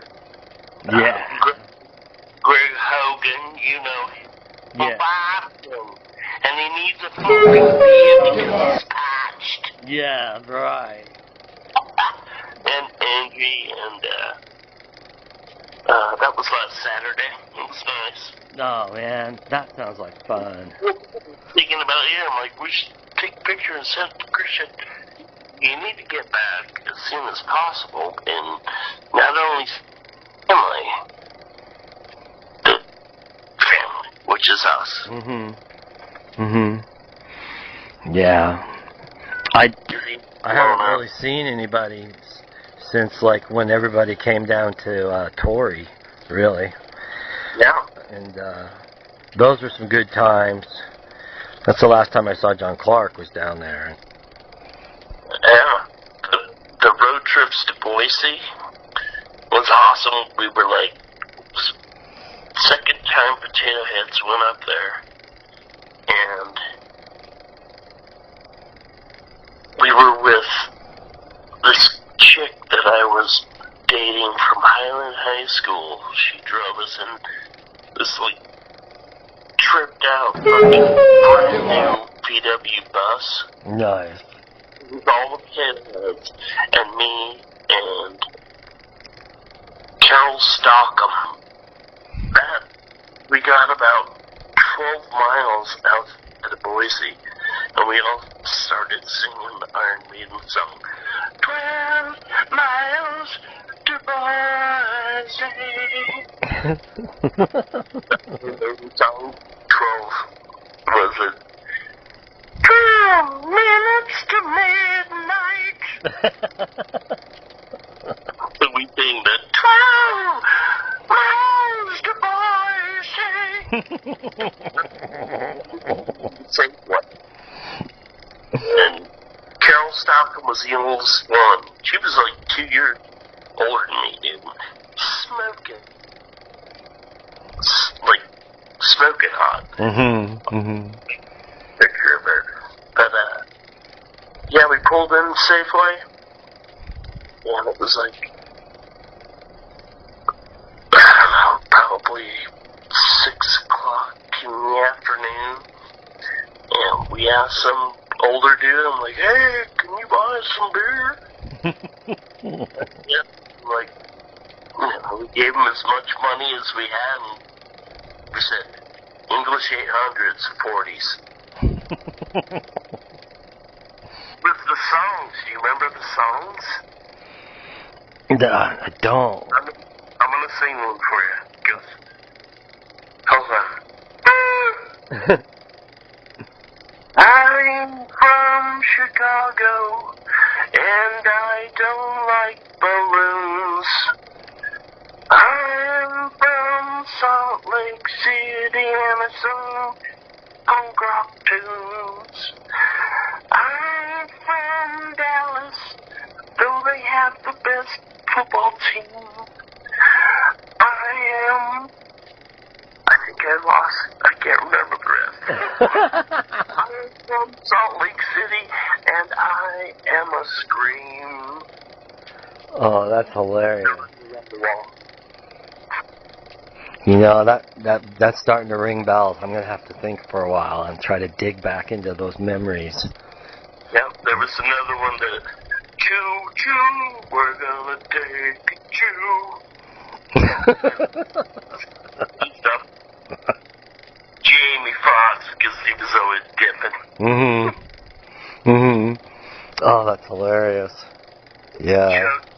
Choo choo, we're gonna take a chew, choo choo choo. Oh, sounds like a Black Flag kind of. Totally. It does. We're sitting here talking with John Morris of Nurse Sherri.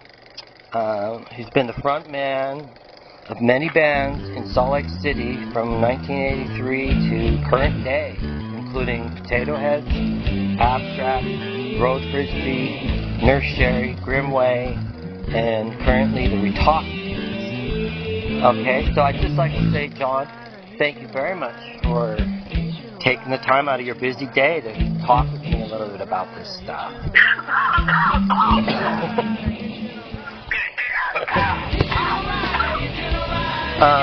First off, John, Sorry. could you just tell us a little bit about yourself? You know, tell us about like you when you were younger, and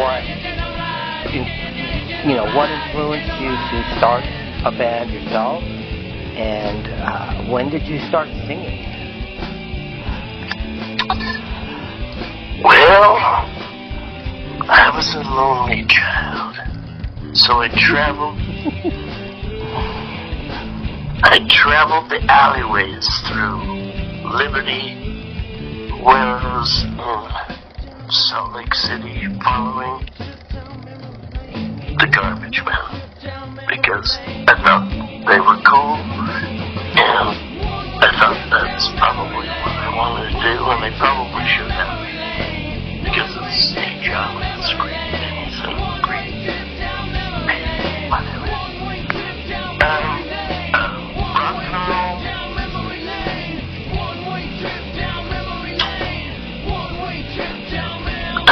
I would say Alice Cooper's School's Out Forever was my first rock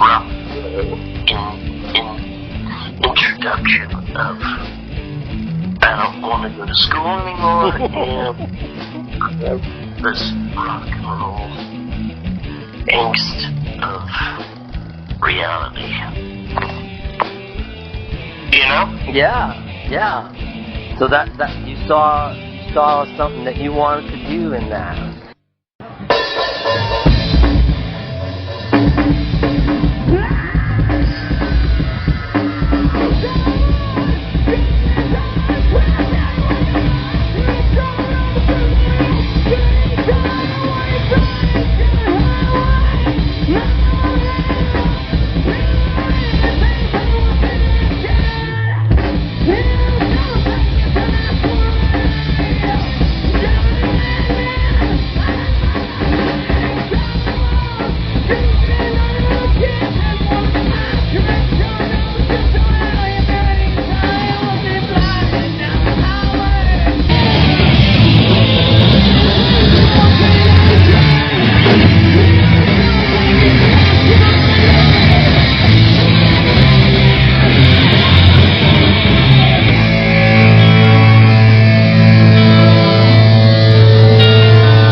so different, and yet we pulled off this weird mishmash of music, like you can hear it, like with Scotty doing his heavy metal licks, and Johnny Moe with his sort of Perry Farrell sort of voice, you know, here and there, and then, you know, Jonathan Clark was drumming, and there was Josh with his awesome bass, and we just mishmashed it together, and it was just like, is this punk? Is this metal? Is this hill? What is this twangy? What is this? You know, kind of hillbilly. It was a mash of it, I think. I don't know.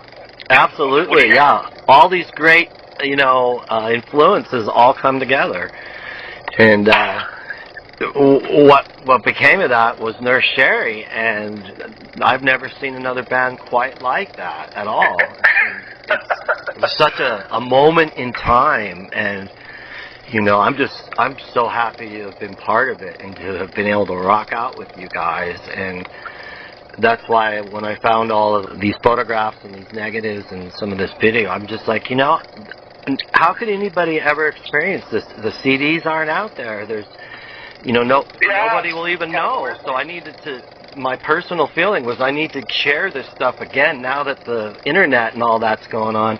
So maybe other people could research you, and the younger crowd or people that used to listen to you could somehow find you and listen to you again.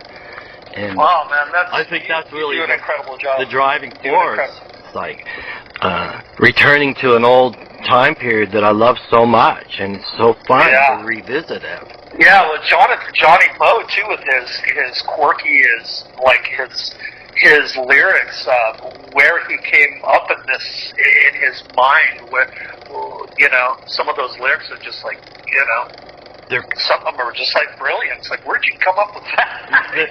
You know, I agree. The stories, what's going on in there. I mean, you could, when you listen to him, he was talking about the scene and the time and stuff. And oh yeah, absolutely. You know, and the point that you bring too, it's like, you know, there were a lot of other bands out there that were freaking phenomenal, and I often wonder about some of those bands, like Lost to Time. You know, I don't know if they had a person who was documenting. I'm sure a lot of these people do, but you know what I'm saying? Those things just kind of. There were a lot of great bands that we played with. It's like, God, how come none of these people got you know, semi-famous or went on to people knowing about them? It's always been kind of an odd thing to me. It's like the scene was going off pretty hard, you know. Well, to that point too, Christian, you know, I don't know, a lot of your other videos before that time when we were young, you were very young. You know, this is out of high school. You always had your camera with you, and you put out videos out there that are just pictures, like, you know, being on the scene and taking those pictures. And some of those pictures, you know, are realistically, some, you know, with you sharing those, are some of the only pictures that are out there for some of those, you know, bands that you've seen. And you know, it's you know, that into itself is pretty amazing. And a lot of our friends and a lot of people that we know or had known, you know, it's there. You've done a great job of documenting that stuff. I appreciate that. Thank you. I live for that, man, especially from you guys. You know, and I just,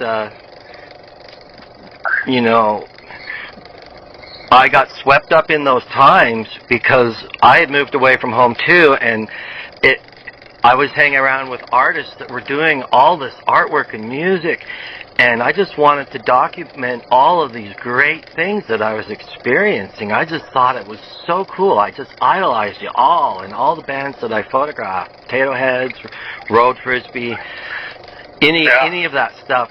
I thought it was just so cool, like a gift from above, you know, and I'm like, I have got to capture this because I was a photographer at a young age, and I'm just like, my life is just, I'm so lucky to be able to be around all this. I've just got to capture it while I'm here. And in retrospect, when you look at it 30, 40 years later, I'm so glad I did, because boy, it's really fun to visit again. And I'm on a push now too. I'm like, boy, I've sat on this stuff for so long, and I always thought it was sort of amateurish, but you know, it's all there is. The only artifacts on some of this stuff, and I'm like, I've got to put this out before anybody else misses it, and so I've been really pushing to try to get all this out. It's pretty amazing. Thank you, because this is the only representation I have. I better really go after it. So it's been a complete labor of love, and I really enjoy spending my time doing it. I just feel like it's really worthwhile. And when I hear back from you guys, it makes me really stoked. When I see that it works.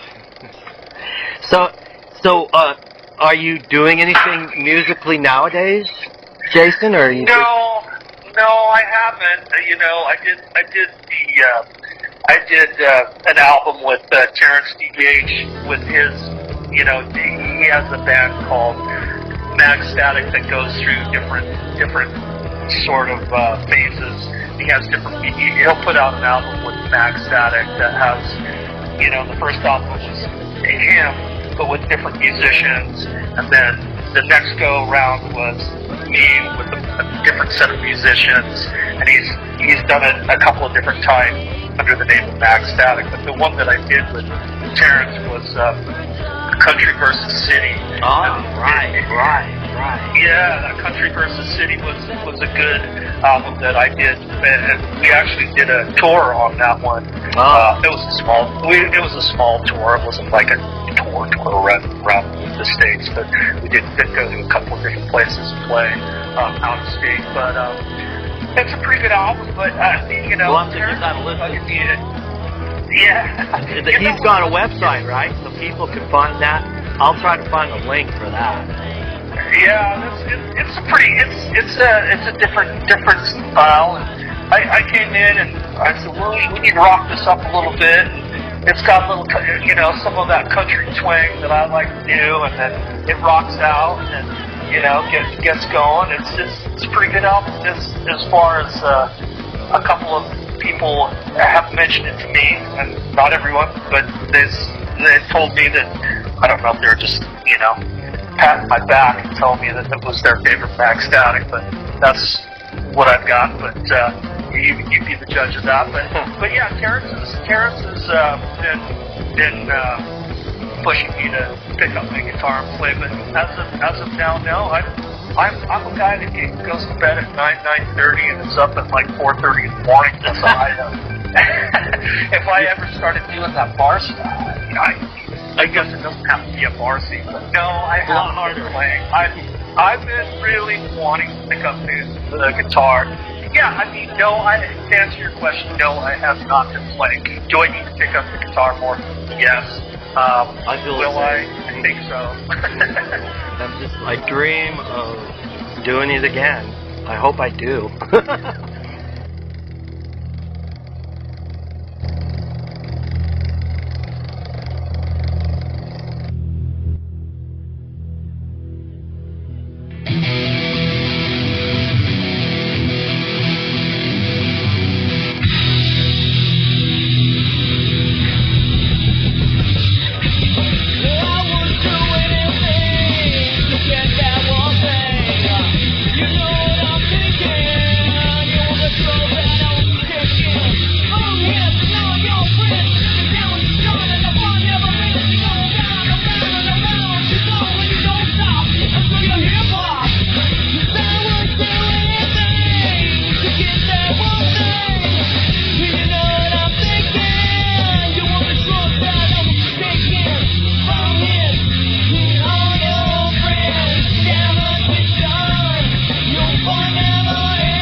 you, when did you know that you could sing? How did you start doing that? What was your first, singing? Well, there was a skate party, and we decided to start a band, and everybody picked an instrument except me. Therefore, I was the vocalist. Potato. We're the Potato Heads, and we'd like to thank John Sabala and Brett for having us down here. Angel and Brendan for setting this shit up. Kisses and loves to everybody.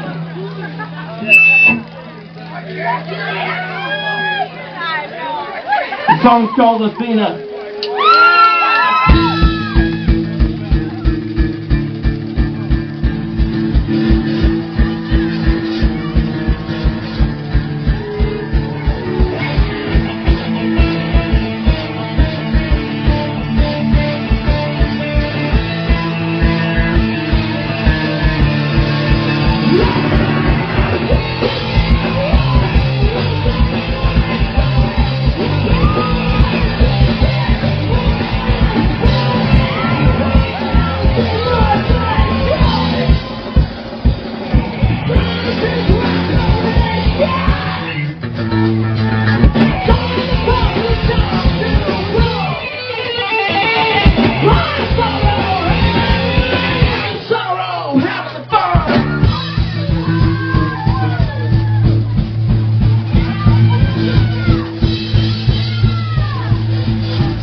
The Potato Heads. Chris Camberlango and a drummer from East High School that was a couple years older than us that I can't remember his name, but he's a good soul, and I haven't seen him since. When did you and Jonathan Clark meet? I met Jonathan Clark at, let's see, the Punker House on 4th South, across from the Dollar Haircut place up by the university. Oh, yeah.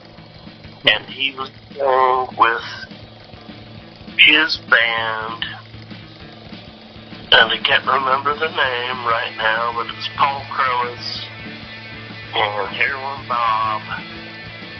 Paul Crowis guitar, Heroin Bob on bass, and I can't remember the singer's name. JC was the drummer, and they were good. And Paul Crowis went on to play with the Massacre Guys. Right. Who we all love, and if it wasn't for the Massacre Guys, the Potato Heads would have been nothing. Zero. Right. Those kids were just a little bit older than us, I remember, and they were rocking. They were doing it. And they must have influenced you greatly. Yeah, those guys were amazing. I consider them like the Guns N' Roses of punk rock. Absolutely. Absolutely. I remember them playing all over Salt Lake when we were in high school, and seeing them playing like in Paul Mall's basement over by Cottonwood and stuff, just tearing it up in the basement. And, it's great. So you met John Clark then, and then you guys just kind of gelled or something and decided to do the Potato Heads, or? Yeah, we needed a drummer, and we saw him at, I do believe, the Minor Threat show at the Frat House. Oh, yeah. So he filled in for you, and that was his first show with you guys? And we're getting the songs separated. We're getting the songs separated. John Clark just brought some of the original jacket material, the artwork from the old Gravity Party, Potato Heads tapes. And they're currently going to revive the old tapes onto disc. So, everybody out there, be stoked. It's coming down the line. This is my favorite Potato Head song ever. The song is called Host.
Thanks, guys. Seriously, how do you follow that kind of stuff? I mean, ladies and gentlemen, Paul Gross, Massacre Guy, motherfucker, right there. Christian.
Y'all come here to have some fun and party tonight. Oh yes.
Not only did they kill it, they killed the PA.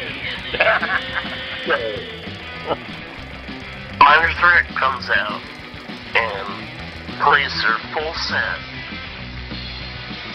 with Ian up front, knowing there's no PA, screaming the lyrics in front of people. It's sick. Must have been off the hook. Yeah, we were like, what, 15 at a basement frat house party. Cost $3 to get a 16-ounce beer. And all they wanted to do was make some money. Rock.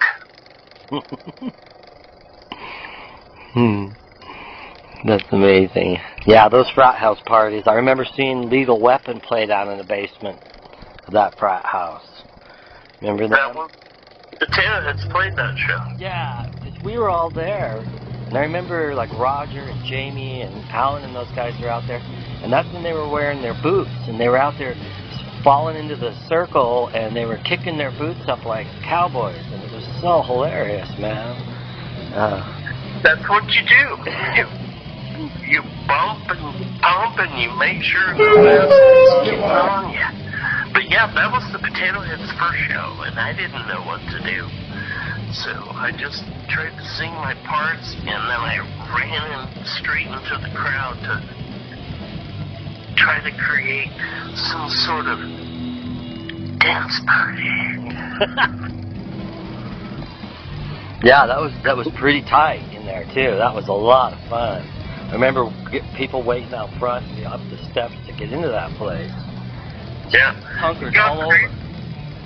It got crazy when Lethal Weapon started, and they had 5 piece, if I'm not mistaken, and one guitar player, stage right, was right out front, and somebody slammed him, boom, knocked him over. He went flying into his amp, knocked his amp over.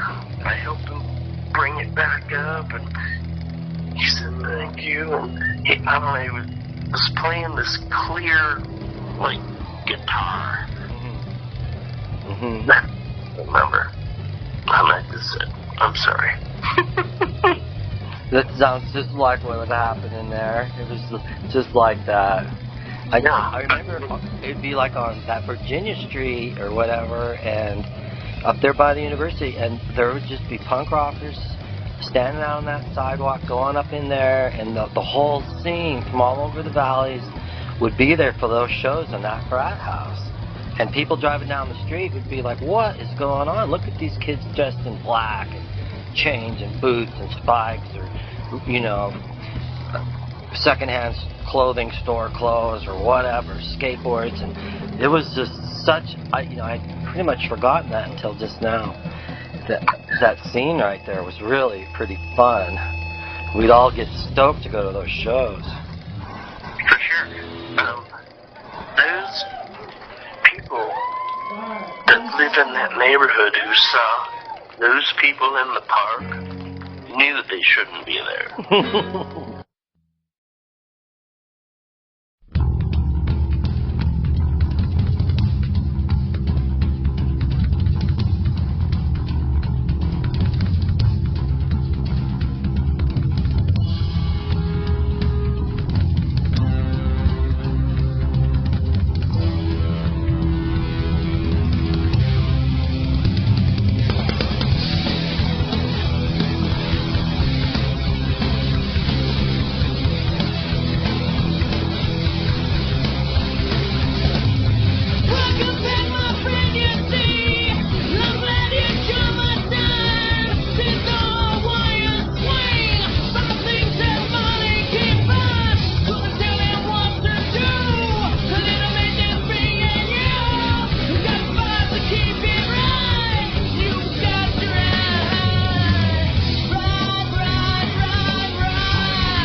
Hey, is there anything that you would like to say or bring up that I might have forgotten, or is there anything you want to mention, or before I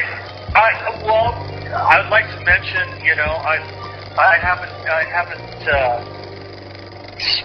haven't spoken to Johnny Moe in a long time. Hopefully, you get a chance to speak with him. I hope he's well. I've tried to reach out to Johnny Moe, and I know he'll always be a rocker. That guy's always got something going. You know, and to all the other guys out there, I know Josh. I've spoken to him, and love him, and he's always a sweetheart. Scotty, just all the guys in the band, you know, hey, know that I think about you often, and miss those old days, and you know, and to you, Christian, I can't wait till we get a chance, and maybe we can, you know, set up a big band room and get together and do the jams again, you know, get Bloodworm out there, you know, a couple of old bands, and do that. Maybe even down in you know, southern Utah down there at the ranch. Yeah, I'm sure we could all do it if we could ever get it together at the same time. It'd be like riding a bike. Just have to practice for an hour or two and getting it all come back. I would love to do it on the CCFR or something. That would be awesome. It would be great to get back on stage and sing those old songs once again. You know, once again, with Jonathan Clark's passing, Nurse Sherri will never be the Nurse Sherri it was without his influence, you know. I miss him. Yeah, and you know, to his wife too, and his son, you know. Mm-hmm. You know, he was an inspirational drummer and a nice guy too. He was such a you know, an influence on a lot of people, and you know, he helped a lot of people out. He was a good person. Yeah, he was. Well, I'll be sure to share your best wishes to Johnny Moe. He's been doing pretty good from what I can tell. Seems real healthy. Showing me pictures of his kids and stuff. Just by doing these projects, it's reconnecting me with all you guys. And when I was talking to Josh, he was such a sweetheart still, and I just feel so you know, far away. So it was a good reason to reach out and talk to y'all again. So I really appreciate you taking the time out of your visit. I know you're in Denver right now doing stuff, and I just really appreciate you taking the time, and I'll let you know as soon as I get this all together here. It's coming soon. It's always great to talk to you, and once again, I'm sorry for having had a busy summer, and finally caught back up to you. And you know, anytime, Christian, you know, even on tape or not, call me anytime, man. Oh yeah, well, you're my new pen pal, so expect like a Christmas card or something. But yeah, I'll be in touch. Thank you, Jason. All right, brother. Great to talk to you. Love you, brother. You take care of yourself. Love you as well. You take care. Take care. Choose. Bye-bye.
Let's talk about the model on the What's on the Menu CD. Her name was Maren Grani. She was the stunning friend of Scott Bakke's that would come to the practices and would go to the shows and was one of their #1 fans. She was just cute as can be and a really good friend to Scotty. Eventually, we started talking about the design for the CD cover of that album, and she came up repeatedly. So we asked her if she would be the model. She agreed to do it. She did such a good job, too. We were stoked. Nurse Sherri finally had a face for their vision of their Nurse Sherri that would go along with their albums and their music. Scott introduced Maren Grani as the new Nurse Sherri model for the up-and-coming CD jacket. He wanted her to be transformed into the Nurse Sherri band's promotional material for the website, the CD jackets, flyers, etc. I was working at Borg B. Anderson's Photo Digital at the time, and so I had access to a big studio with a rollout. We went in with Maren for a photo shoot, and that was over the top, to say the least. We had so much fun. We got so many good shots. Maren was such a natural model. So we got lots of shots of her, and she is on the CD jacket for What's on the Menu. The Nurse Sherri was born.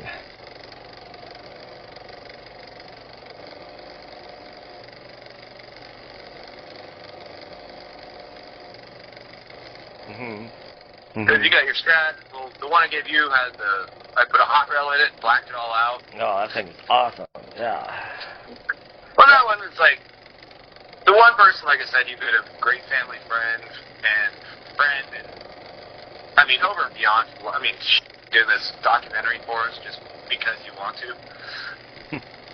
I mean, you've done everything over and beyond for, like, my family and our band. And who in the world deserves that guitar? Dude, I love that guitar. I call that the sports car out of my guitars because I have that Gibson 357, and that's my fat guitar. And then, but when I want to have dialed in with like the Ferrari, that, you know, when I want to just like, if I'm nervous about anything, I would take that Strat because that one would, I just knew would just always do what I needed because of that hot rail. That hot rail made that thing so gnarly. I love it. When I built the thing, I wired it and everything. When I did all this, you know, I wasn't planning on giving it to you. It was just, you know, my guitar. But that's when we were working on the CD.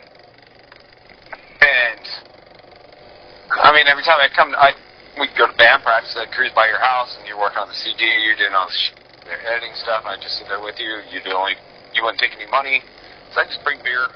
I'd have 2 beers and leave a case of beer, you know. And that's what we did. And nobody even knew that when we did our CD release party, I was going to give it to you until Jason that day. That was such a cool moment, dude. I tell you, I was so honored. Yeah, I mean. Dude, the best was just seeing your face. Oh man, I didn't see it coming. Jason didn't know until that day of our show. Nobody in the band knew about it. I didn't tell Mo. I didn't tell anybody. We did the CD release party. They had no what's happening. Oh, dude, it was except cool. Jason. I told him that day, I'm giving Christian my guitar. He's like, "You're what?" Dude, who in the hell, anyone in the world that deserves that guitar? He's done so much for our band. He's done our videos, our photos, Slug. I mean, he's done everything. The dude just goes on and keeps going. You just don't stop, dude. You're just fucking awesome. And I'm like, you needed a new guitar. You needed a good... I did. I needed one bad, dude. I know. And that guitar made it so I had the confidence after that, right? Because then I had a really good guitar. And so after that, I've always felt super confident when I went out, you know, on stage. was like ready to roll. I felt really good.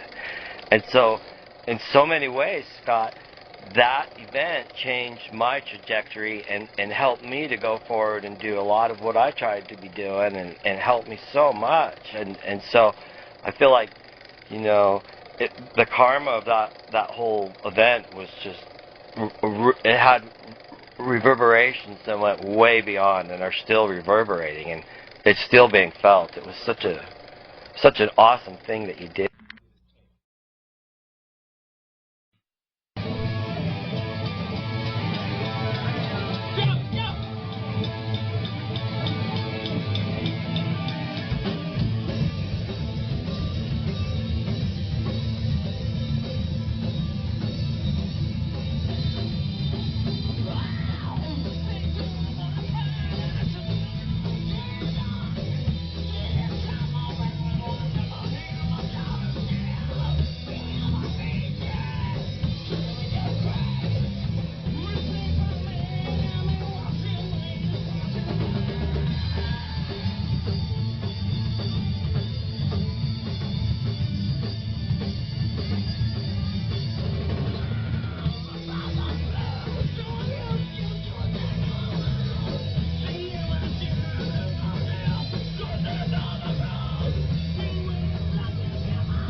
Jonathan was such a monster back then. He made it so easy.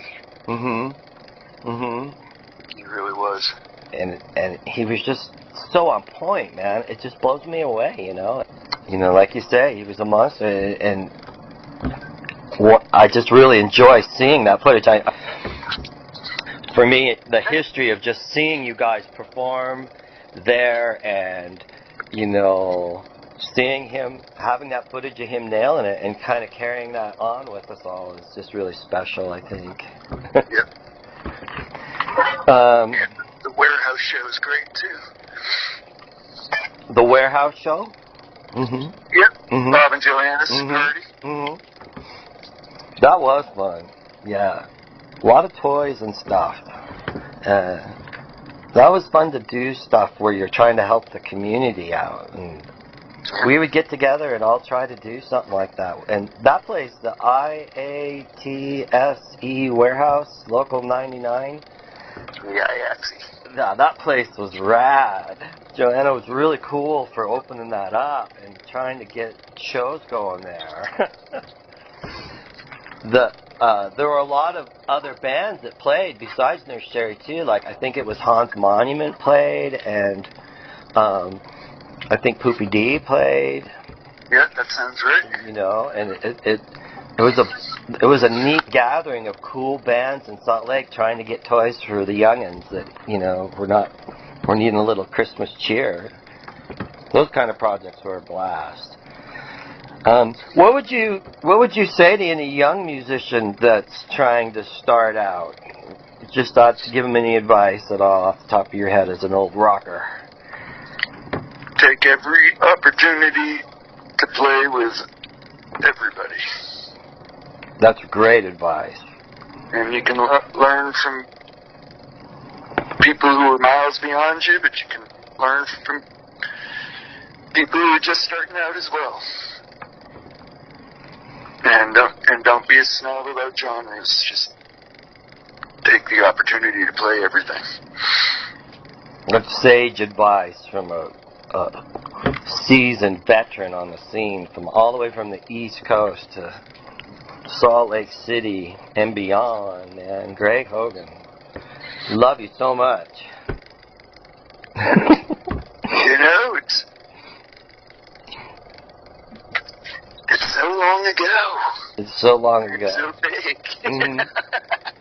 It was absolutely fun. Yeah. Hey, so Greg, what are you doing nowadays? Are you in a band now? I'm sure you're doing lots of stuff, come to think of it. I've been doing some recording with Todd Snow. Awesome. He's fun. Yeah. This act called the Bluegrass Banjos from Hell. And that's been fun. Mo, Todd, and I are going to be doing something. We just got to find a willing, capable drummer. And I've been playing with Craig Waddell. Oh yeah, that was great, from Sturgeon General. Yeah. Yeah, and Tough Titty. And Tough Titty, right? Of course, Tough Titty.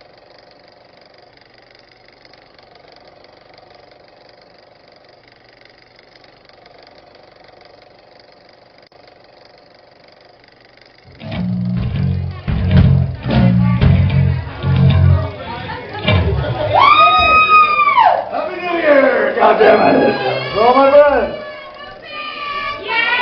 Who doesn't want some skull? Ladies and gentlemen, I am the bastard.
Wow. Yeah, we'll do a whole episode on together it. Doing a bass and sax thing once a week and just playing for like an hour and getting a few grooves down. Oh, that sounds fun. We're getting to the point where we're getting ready to expand to some other people, but right now, yeah, it's fun. That sounds like a blast. Bass and sax, wow. Really cool.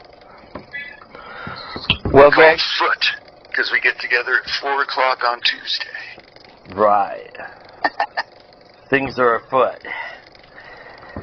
Well, dude, I just I want to appreciate everything about you and you know, let you know that I recognize your greatness for sure.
I appreciate, I've loved you since I first met you, and you're always one of the happiest, nicest guys you could ever want to be around, and you're an animal lover. I love that about you. And, I'm not that nice. Well, you're human. But yeah, I know we have a long history, and I'm sure I'll talk to you more in the future about some of these other documents I'll be doing. And I just want you to know I appreciate your time, and thank you, and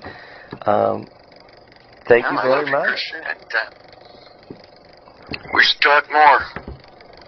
Yes, absolutely.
He did.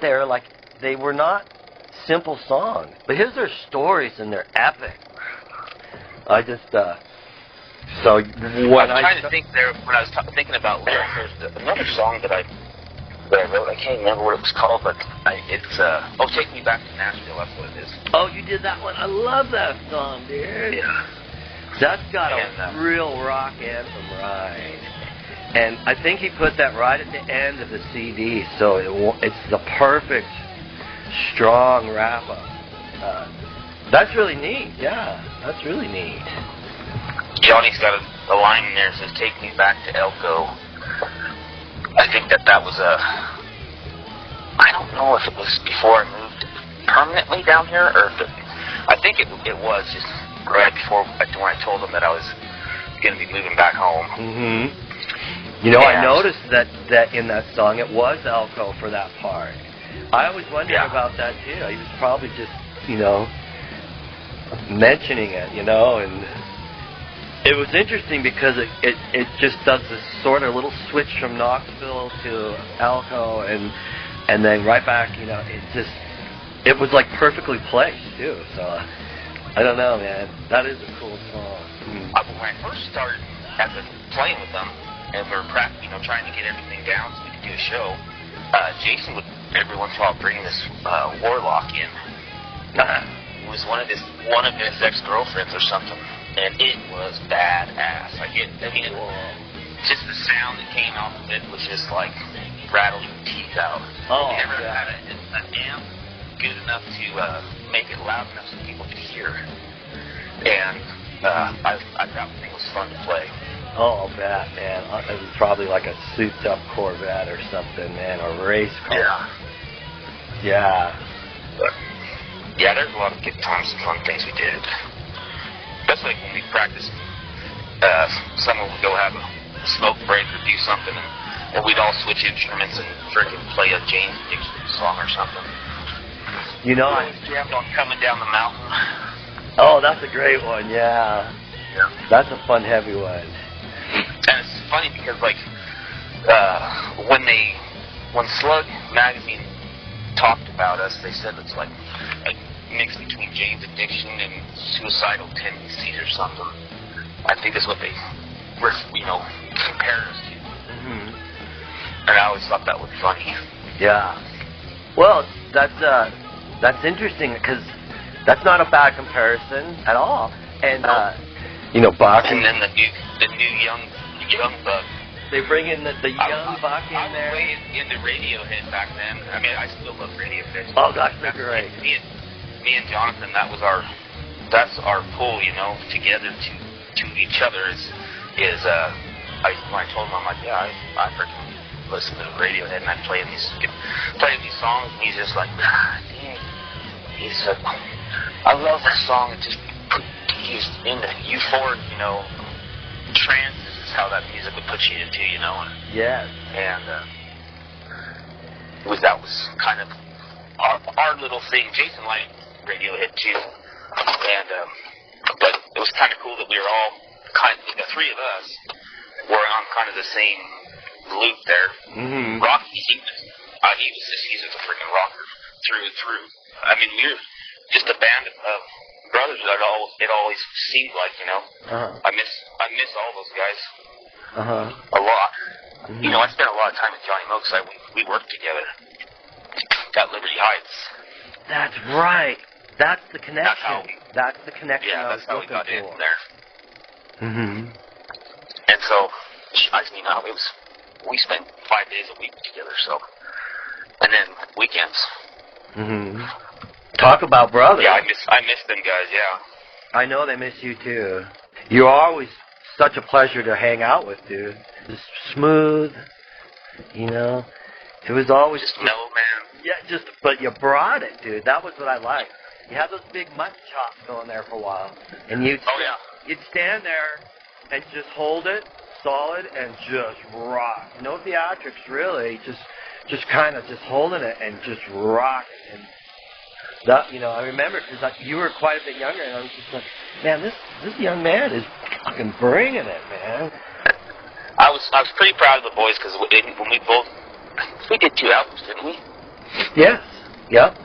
And so we were so tight that we weren't in and out of that studio so fast when we recorded those things because we were tight, Mm-hmm. And when it comes out, not like all these guys nowadays when they go in there and they have a bunch of tracks done, and then they get overdubbed I like the way this one sounded better in this part, so I'll cut this out, paste it onto this one, and this and that. Mm-hmm. I was pretty proud of us just to be freaking raw, in your face. This is what it is. Boom, done, and freaking get her done, in one take. Yeah, and if these pictures weren't there, it'd be harder for me to remember it. So I'm really stoked about sharing it. And, well, I'm glad that you have all that stuff because it was a fun time, and being able to see all these pictures and listen to the songs again and stuff. It's good for us to go back to the past and remember what we were doing then. Yeah, it's not, it's legitimate, man. It was legit. And so it helps me a lot. It makes me feel good about anything that I've photographed, and it makes me feel really good when you guys like what I'm, sharing with you. Because that's why I'm sharing it with you guys, because I love you all so much. Yeah, we appreciate you, man, so much. Gosh. You're a fun guy, so. Well, you're a fun guy too, dude. And, I really appreciate you taking the time to talk to me. It's been years since I've talked to you, and because I want you guys to be happy with what I do. Well, dude, I hope you get your tractor going. But anyway, I just want to again thank you and just let you know that I really appreciate you, and I love the music you guys created, and thank you.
I want to mention that if you watch the footage, you will see in several instances, if not all, Christy Clark right there in the mix, throwing rock fists into the air in an unyielding show of support.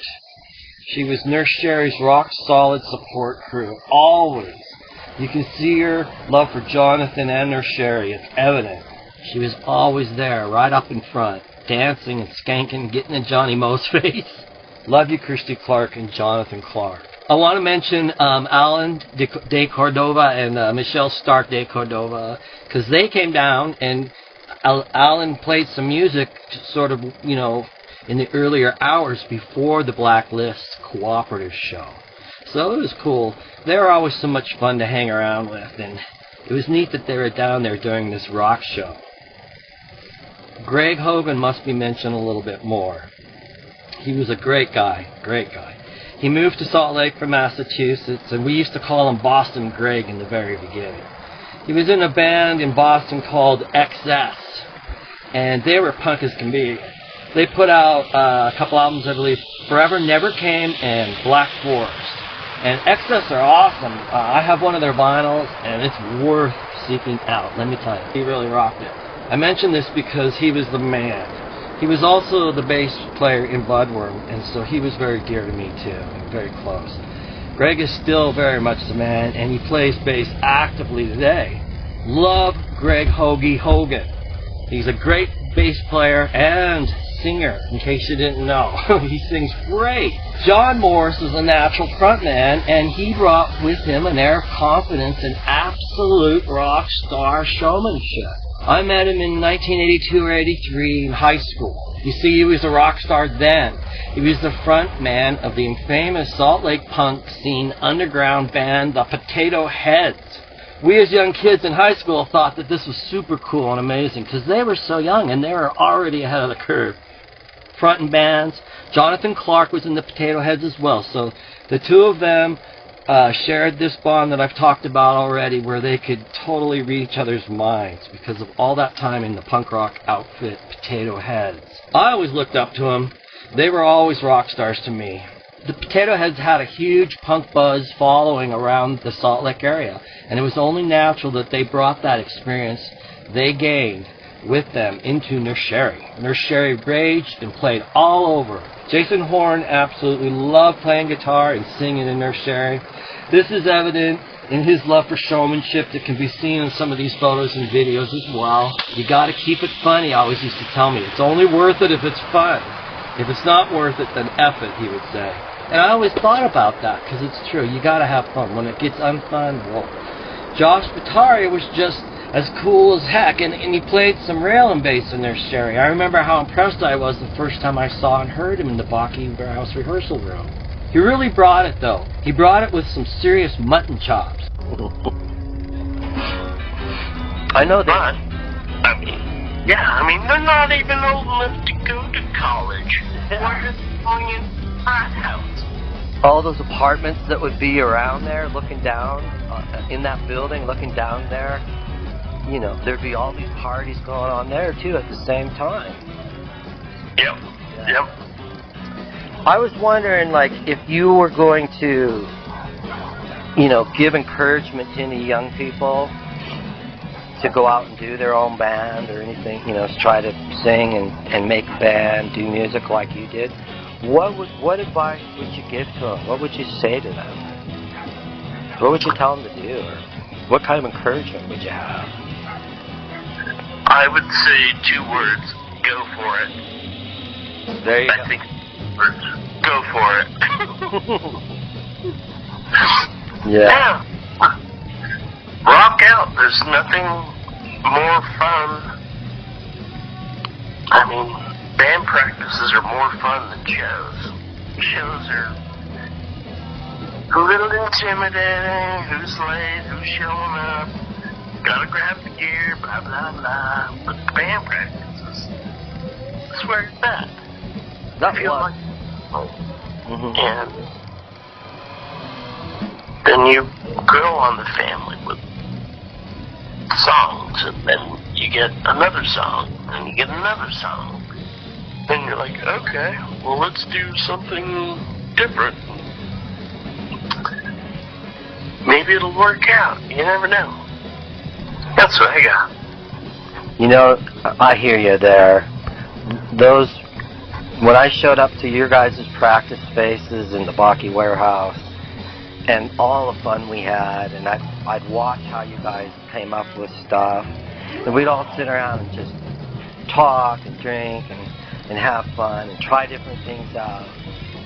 You would switch instruments, and you're right. I never really even thought of it that way until you just mentioned that. I always thought gigging was pretty dang cool, but that was the harder part of it all.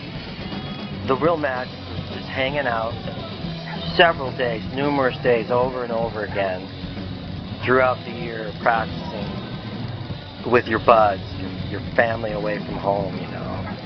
That's where the magic really happened. And then you nail it and take it to the show. Those are some great memories for me, I tell you.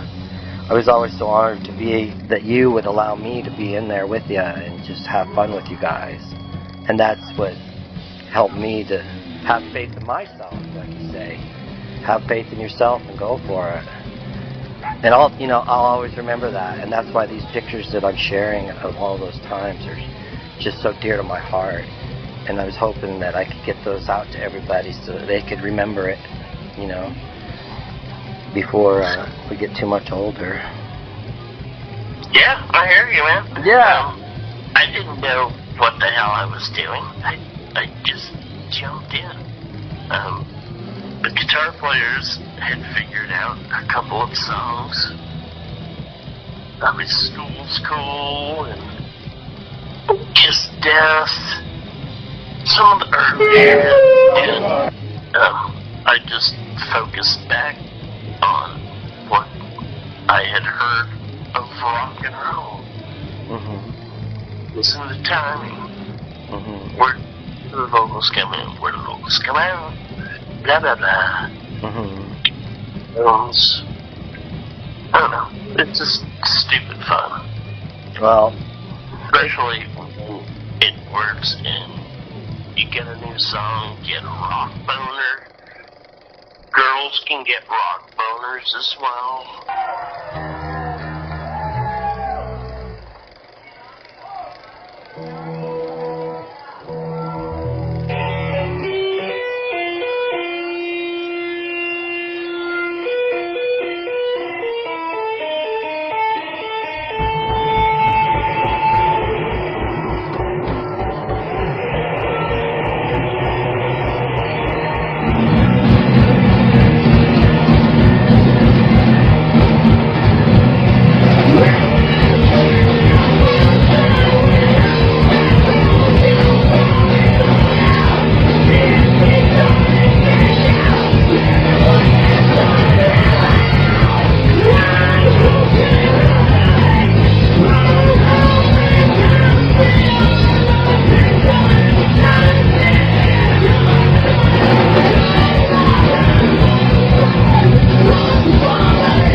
And anybody of the LBAGECT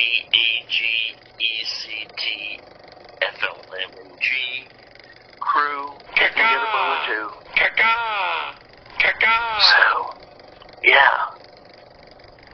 Well, a lot of people that I've talked to really praise your songwriting and just think that you wrote some of the coolest songs ever, you know. And I agree. When I listen to them nowadays, I just think you did such a good job. Your storytelling was awesome. And I feel like a lot of your storytelling was of those times, and those rock star people in our community were in your songs. And it's just like you've done great honor to the Salt Lake City punk scene all these years, and you are basically a legend in my book and a lot of people's books. And that's why I'm so happy to still know you and be talking to you and hear that you're healthy and see your family growing. And you know, I'm just so happy to still be your friend. Is there anything that like you would like to say or plug, or is there anything that you'd want the world to know at all? Any last thoughts or anything before I end this interview? No, I just hope all is well, and praise the Lord Jesus Christ. Be almighty. Yeah. All your encouragement helped us form Bloodworm, and we are so appreciative of all the things you've shown us and taught us. Thank you very much.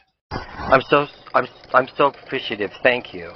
I just love talking to you. So, you know. I love talking to you, man. Yeah. I can't wait till I give you a hug when you get back. Yeah, me too. I hope that you just flourish and be happy and do well, my man. Yeah, I love you guys, and that's it for me. Well, we love you too. Thank you for your time. Okay, brother. Yes, I love you, Christian. I love you, Johnny. I always have. You take care. Alright. Bye-bye. The band, the fellas, Scott Bakke, Josh Batari, Jonathan Clark, Greg Hogan, Johnny Moe, Jason Horn, Jake, Billy Bob, and the others were all part of the rocking Salt Lake experience that was Nurse Sherri. They brought their special brand of music to Salt Lake Underground, and I feel honored to have been a part of it. Thank you for checking it out.